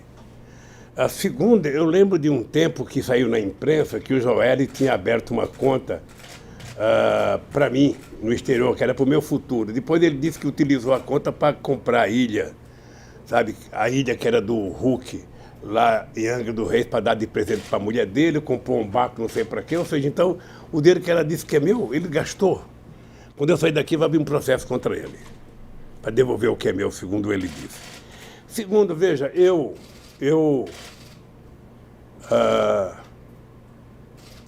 era um cara que tinha profundo respeito pelo Palocci. O Palocci era uma pessoa que, se não tivesse feito bobagem, poderia ter crescido na política brasileira. Eu comecei a perder a confiança no Palocci com aquela história do caseiro no primeiro mandato. Vocês estão lembrados que o Palocci saiu do governo em março de 2006. Eu vinha para o Paraná, que eu tinha uma atividade aqui no estado do Paraná, e eu tinha lido a imprensa, liguei para o Palocci, falei, Palocci, eu estou indo ao Paraná, eu vou voltar 3 horas da tarde. Se você não tiver resolvido o problema do caseiro, você não está mais no governo. E ainda falei com ele, Palocci, não é possível o ministro da Fazenda ganhar de um caseiro. Então, ou você explica, é o senhor do caseiro ou cai fora. Quando eu voltei de trás, liguei para ele, ele não tinha explicação, porque é o seguinte, eu comecei a achar que o Palocci não dizia a verdade porque ele nunca teve coragem de me dizer se ele ia ou não ia na casa. Ora, se ele mentisse para a Polícia Federal, se ele mentisse para o PMDB, para o Senado, era um problema dele. Mas para mim, que era o presidente dele, ele nunca me disse. E, aliás, dizia que não sabia andar de carro em Brasília. E entre o Palocci dizer que não ia na casa e o caseiro dizer que ele foi, eu acreditava no caseiro. Então por que ele foi coordenador da campanha da Dilma? É outra história. É outra história. Tá? É outra história. Eu estou dizendo que ele saiu porque não respondeu para mim a questão do caseiro. Ele foi eleito deputado federal, sabe? Depois, na campanha da Dilma, foi colocado 3 pessoas na coordenação. Ele, Zé Eduardo Cardoso e Zé Eduardo Dutra. Tá lembrado? O presidente do PT, o secretário-geral do PT, e o Palocci, que era remanescente da minha vitória e deputado federal, que não ia concorrer mais. Tá? Ele foi coordenador da campanha, junto com o Zé Eduardo Cardoso, junto com o Zé Eduardo Dutra e com o João Santana. Sabe? Certamente a Dilma admirava o trabalho dos 3, porque fizeram ela ganhar as eleições. Presidente, o que todo mundo está querendo saber hoje no Brasil é o seguinte: o país está numa crise econômica profunda, o desemprego aumentou, apesar da reforma trabalhista, as perspectivas não são boas para o futuro, os investimentos não surgiram e muitas indústrias estão indo embora, inclusive a indústria automobilística. O que o senhor acha que o senhor faria para recolocar o país no crescimento econômico? Antes de responder a questão do desemprego do país, dizer uma coisa para você.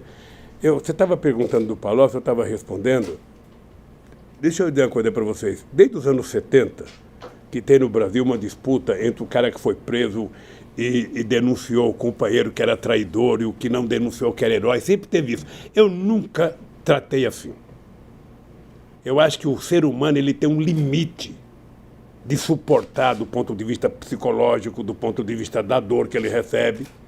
Eu tenho pena do Palocci, porque um homem da qualidade política do Palocci não tinha o direito de jogar a vida fora como ele jogou.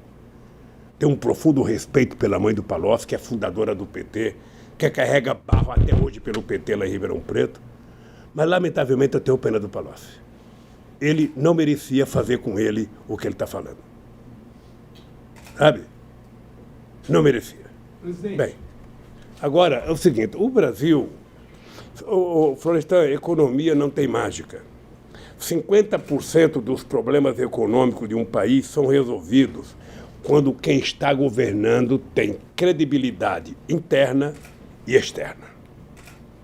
As pessoas que levantam de manhã para trabalhar, ou as pessoas que estão lá fora pensando em fazer qualquer coisa no Brasil, as pessoas têm que saber se quem está falando por aquele país tem seriedade, tem credibilidade. Se essa pessoa tiver credibilidade, e se a pessoa estiver falando com seriedade, as pessoas passam a acreditar. Sabe? Por isso é que eu, quando tomei posse em 2003, eu gastei parte da gordura política que eu tinha para fazer coisas que o PT não queria que eu fizesse. Eu aumentei o superávit primário para 3,45. Isso na esquerda do PT era para me matar. Tá? E o que nós fizemos? Nós, em 3 anos, resolvemos a casa, colocamos em ordem. É importante lembrar que em 2004, zombaram muito de mim quando eu disse o espetáculo do crescimento. Em 2004, a economia cresceu 5,8%. Tá? Eu disse isso num comício dentro da Ford. E depois a economia começou a andar. Mais devagar, mas ela foi andando. Então, eu queria conquistar credibilidade. Eu tive muito apoio lá fora. Eu tive muito apoio do Gordon Brown, muita confiança. Sou agradecido ao Chirac, sou agradecido ao Bush, sou agradecido ao Schroeder, depois a Angela Merkel, sou agradecido ao Rungitao, sou agradecido ao primeiro-ministro Singh da Índia, sou agradecido essas pessoas todas depositaram muita confiança, muita confiança. Eu posso pegar o depoimento de um presidente como o Lago do Chile. O Lago, depois de 2 anos de governo, falou assim para mim: Lula, eu sinceramente quero te pedir desculpas, porque quando você ganhou, eu achei que ia ser um desastre. E você deu um show de bola. Então, nós começamos a trabalhar com muita seriedade, não se brincava nesse país, não tinha mágica, nós não inventávamos nada, sabe? Quando decidimos criar o Bolsa Família, o país não poderia criar, e eu disse que era para criar porque nós íamos criar o Bolsa Família. Eu tinha certeza que nós tínhamos que vencer aquela batalha dos economistas. Quem tem que distribuir primeiro para crescer, ou tem que crescer para distribuir? Essa era a briga. Nós vamos crescer e distribuir juntos. Sabe? Vamos fazer junto. Sabe? O cidadão vai comprar 2 pães a mais, vai tomar 2 cafés a mais, vai comer um pedacinho de carne a mais. O orgulho que eu tinha quando o cidadão na televisão pegava a televisão e falava: olha, hoje eu comi filé, hoje eu comi picanha. Isso é possível fazer no Brasil de hoje, é possível a gente construir no Brasil. E isso tem que gerar emprego, tem que gerar renda, tem que aumentar salário. Tudo isso tem que fazer. Sabe? O crédito consignado tem que votar com certo equilíbrio. Você não pode emprestar dinheiro no crédito consignado. Sabe? A 30% ao mês, a 40% ao mês, você tem que emprestar a um juro muito pequeno para o povo poder pagar. Então, eu não esqueço nunca quando nós fizemos aquela propaganda com o Ronaldão, que ele tinha quebrado o joelho na Inter de Milão, e a imprensa brasileira dizia que tinha acabado a carreira dele, ele não vai jogar mais bola, acabou o Ronaldão todo, e ele treina e se recupera. Aí nós colocamos aquela propaganda dizendo: eu sou brasileiro e não desisto nunca. Aquela foi uma coisa extraordinária. Aí começou a vir empresa para cá. Ô, gente, a gente produzia 1.700.000 automóveis. Quando eu deixei o governo, a gente estava produzindo 4 milhões. Sabe?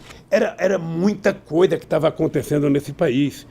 Você quer uma coisa que eu acho que houve um erro no governo da Dilma, um erro que eu não faria? Entre 2009, quando veio a crise, eu criei uma política de desoneração. Desonerei 47 milhões entre 2009 e 2010. Tá? E desoneração, para mim, sempre funcionava como se fosse uma comporta. Sabe uma hidrelétrica? Eu abro quando eu quero produzir mais energia e eu fecho. Eu abro e eu fecho. De 2011 a 2014, entre desoneração e isenção fiscal, eu conversei com o Guido Mantega, eles fizeram 540 bilhões de reais. Ou a Dilma? Não, no governo de 2011 a 2014. Sim. 540 bilhões. A Folha até fez uma matéria grande sobre isso. Agora... Aí, quando a Dilma percebeu que não dava para desonerar, porque você mandava para o Congresso para desonerar a fábrica de maçã. O Eduardo Cunha colocava maçã, pera, abóbora, melancia, abacaxi, vinha 500 coisas de volta. A Dilma tentou consertar, fez uma medida provisória e mandou para o Congresso, acabando com a desoneração. O Renan Calheiros mandou de volta, não aceitou a medida provisória. Então, eu acho que nós exageramos na desoneração, se bem que tivemos uma contrapartida positiva. O desemprego chegou a 4,3%. Presidente... Deixa eu só terminar de concluir. O desemprego ficou muito pouco, sabe? O menor índice do Brasil, e a gente manteve todas as políticas sociais e manteve o Minha Casa Minha Vida, que agora está acabando. Agora, presidente, o senhor... o próprio PT, ou muitas lideranças, fazem críticas a Dilma. O senhor sempre fala... Eu tenho muito orgulho de ter saído com 85% de aprovação e ser o presidente mais bem avaliado do Brasil. Que palavra, quer dizer, o senhor tem vergonha de ter eleito uma presidente que foi a mais mal avaliada? Temer é o único que ganha dela. Orgulho. Tenho muito Mas orgulho. ela saiu pessimamente Tenho avaliada, muito orgulho presidente. de ter a Dilma.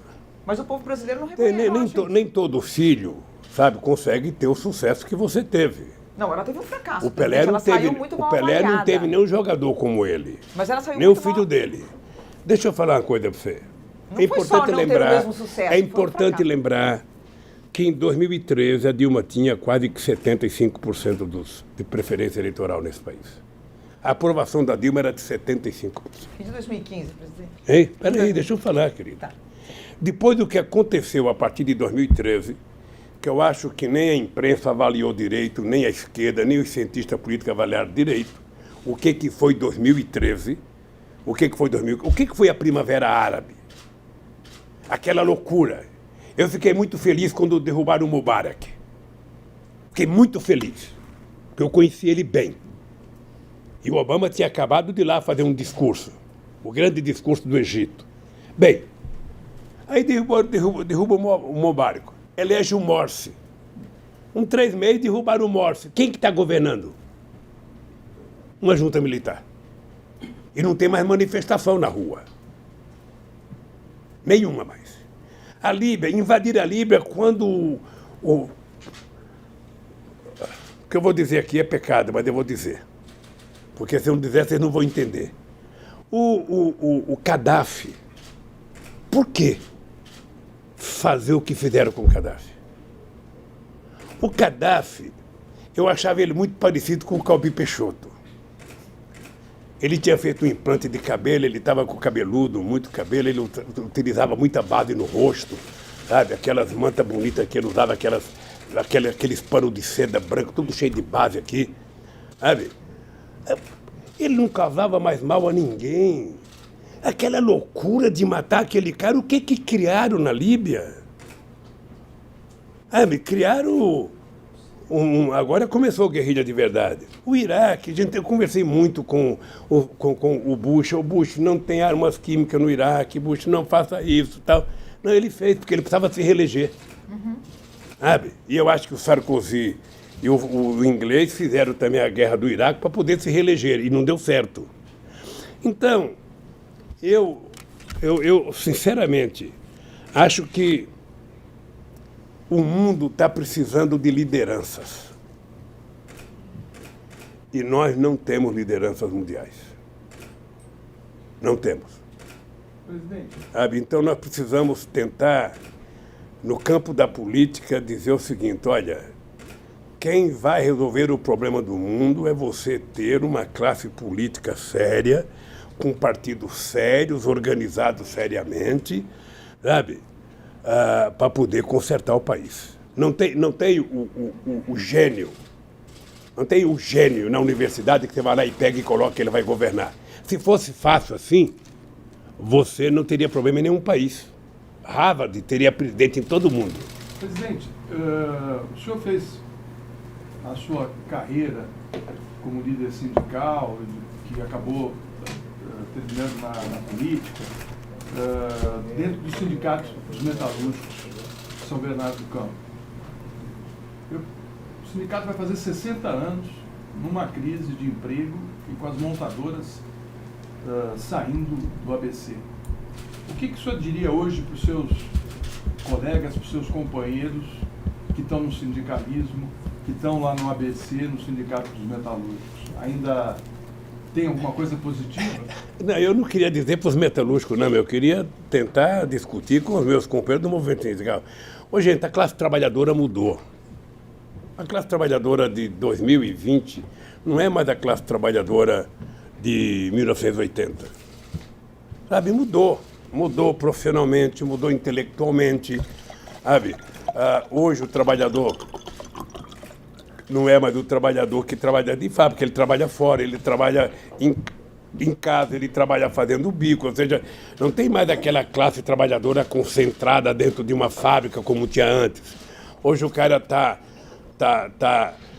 num shopping, hoje o cara que não tem condições de se unificar, porque cada loja é uma loja. Então está mais difícil fazer sindicalismo hoje. Está muito mais difícil fazer sindicalismo. Tá? Eu ia na porta da Volkswagen em 80, era 40 mil trabalhadores. Hoje aquela Volkswagen são apenas 12 mil trabalhadores, é um desmonte daquela fábrica. Tá? Então o mundo do trabalho mudou. O mundo do trabalho mudou radicalmente. E nós temos que repensar como reorganizar a classe trabalhadora.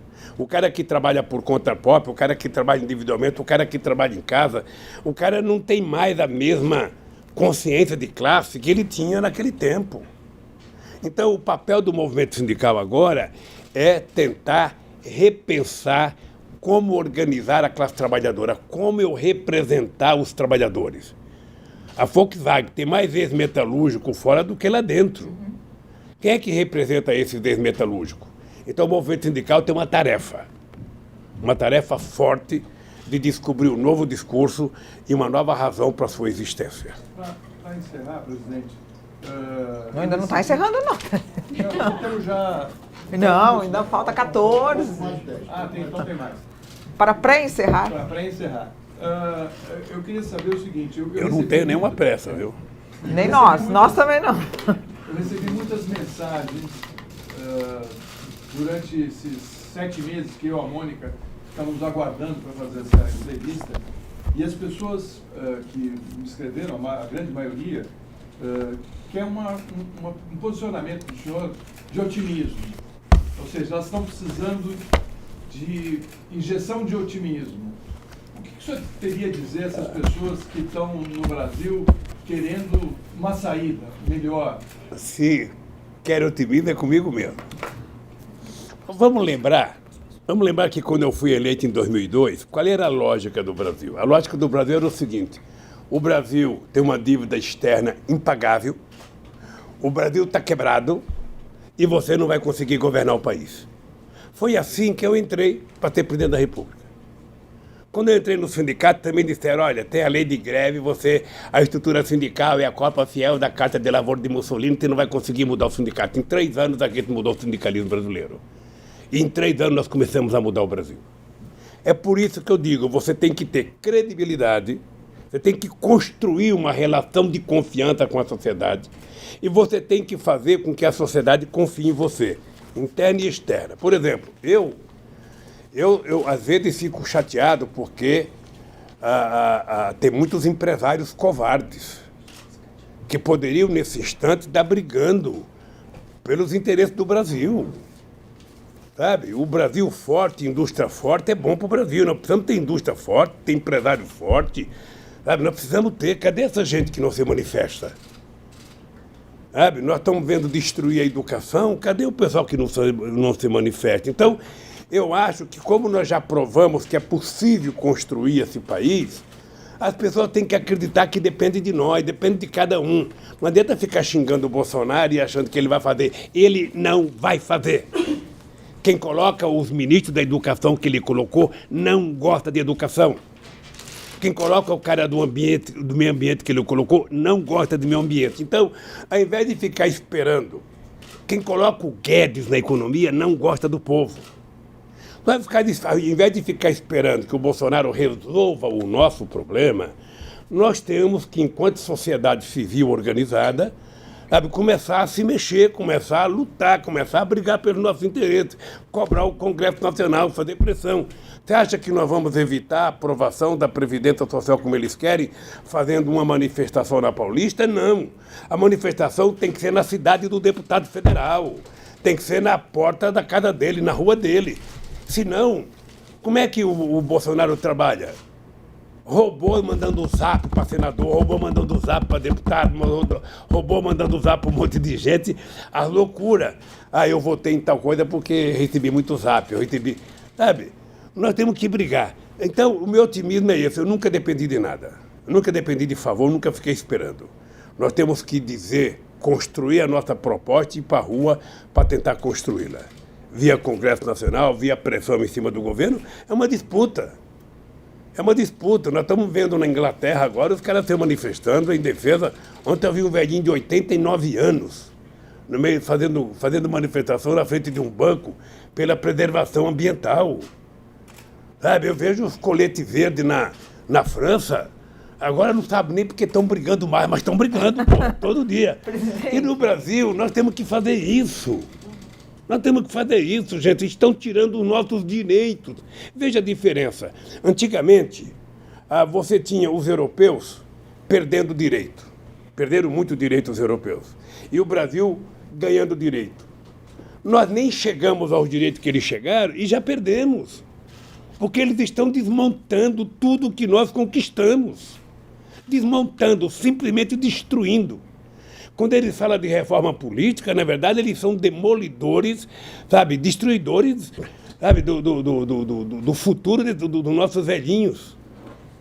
Essa gente pode acreditar, por causa... Também eu nunca vi, viu, Florestan e Mônica, eu nunca vi unanimidade no meio de comunicação favorável à reforma.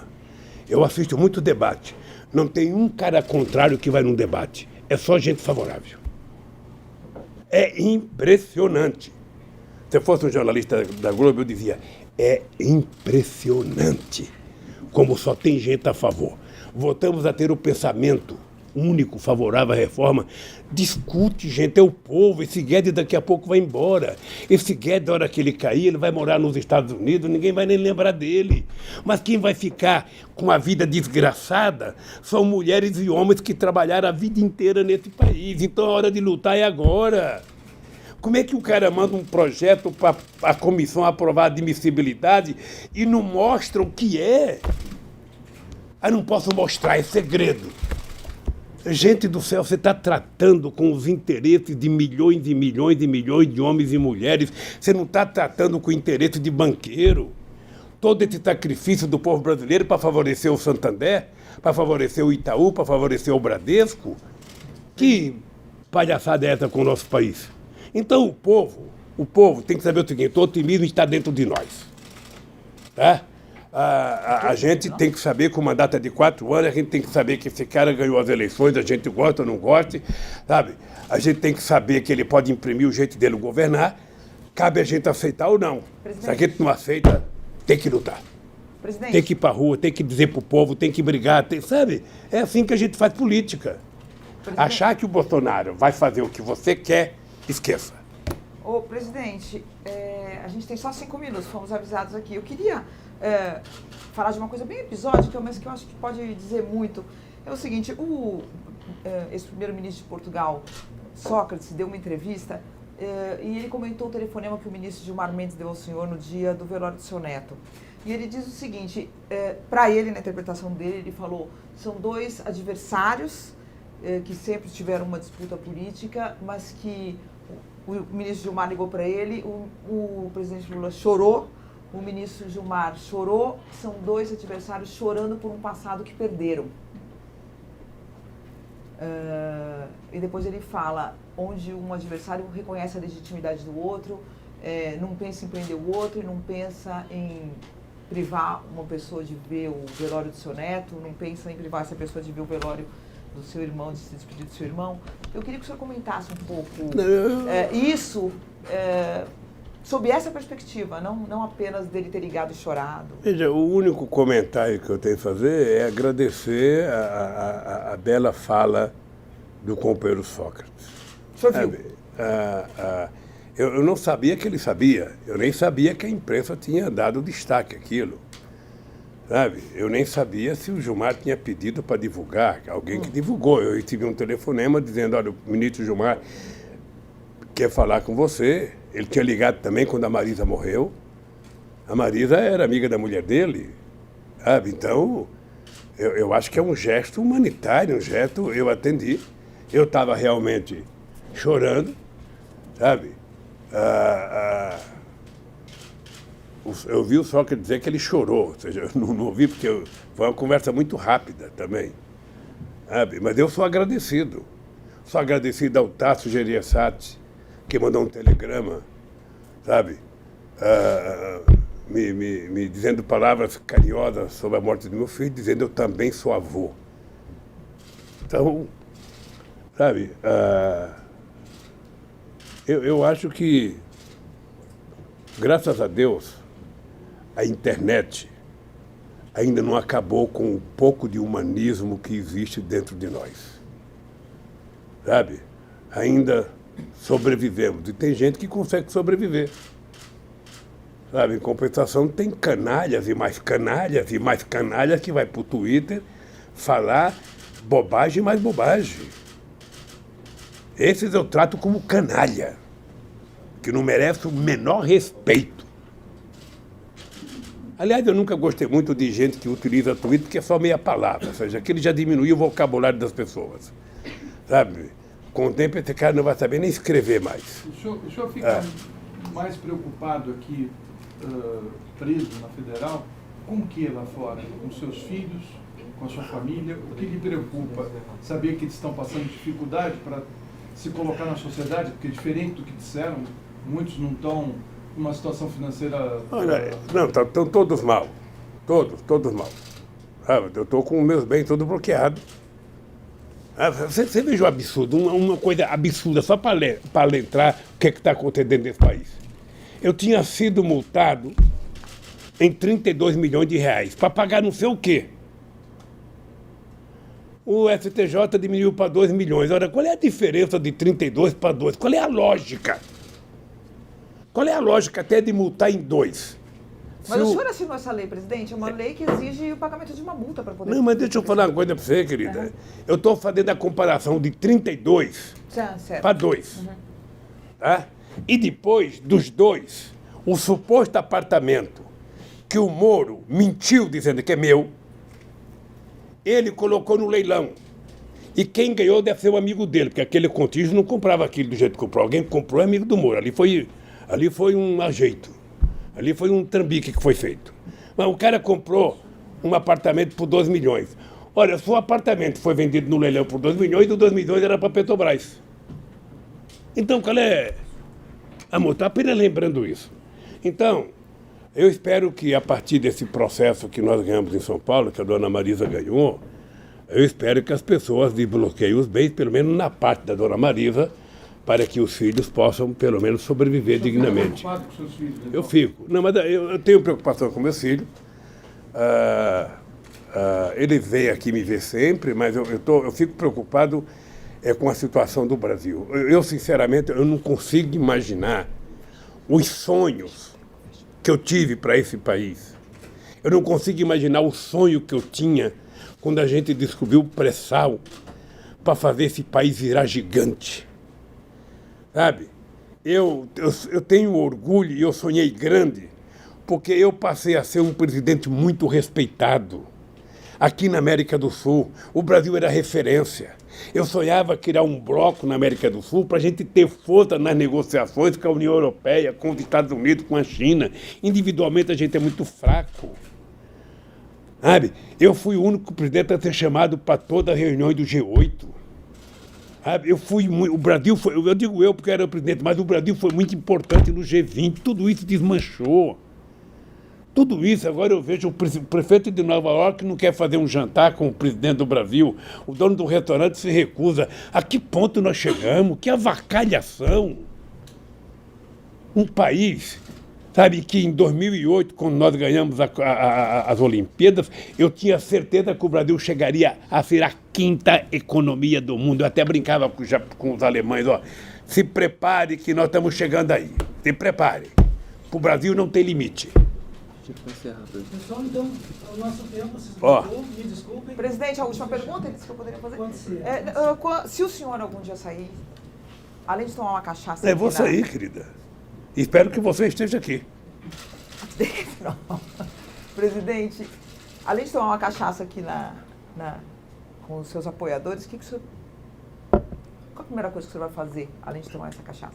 Eu adoraria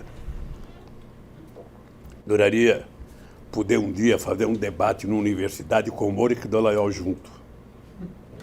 Adoraria um debate. Eles levando as milhares de páginas que eles contaram mentira e eu levando a minha verdade. Eu adoraria. Sabe, com a cara boa, tranquila, bonitão como eu estou hoje, sabe? Para discutir esse assunto. Mas na verdade, eu quero comer um churrasco, uma bela de uma picanha, uma panceta bem passadinha e tomar como diria o Zé Alencar, tomar um golo. Sabe? Mas eu vou fazer. Tenho paciência. Eu quero agradecer a vocês, sabe? Quero agradecer. E, sobretudo, agradecer à justiça que fez justiça nesse caso, né? Eu poderia ter feito isso antes das eleições de 2018. Lamentavelmente não foi feito, então quero agradecer a vocês dois, sabe, pela briga pela tenacidade e espero que tenhamos outras entrevistas. Tá? Se deixarem. Muito obrigado. Obrigada, presidente. Permaneçam todos nos seus lugares. Cadê o envelope? Poder sair. Esse aqui não? Alguém tá? Não, cadê o envelope meu que estava aqui? Esse aqui.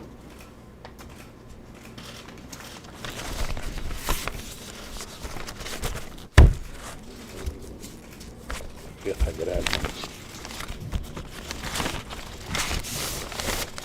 Tchau, gente. Tchau. Gente, obrigada.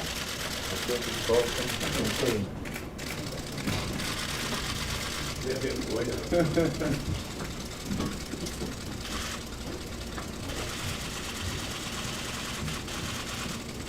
À vontade, pessoal. Se tirar.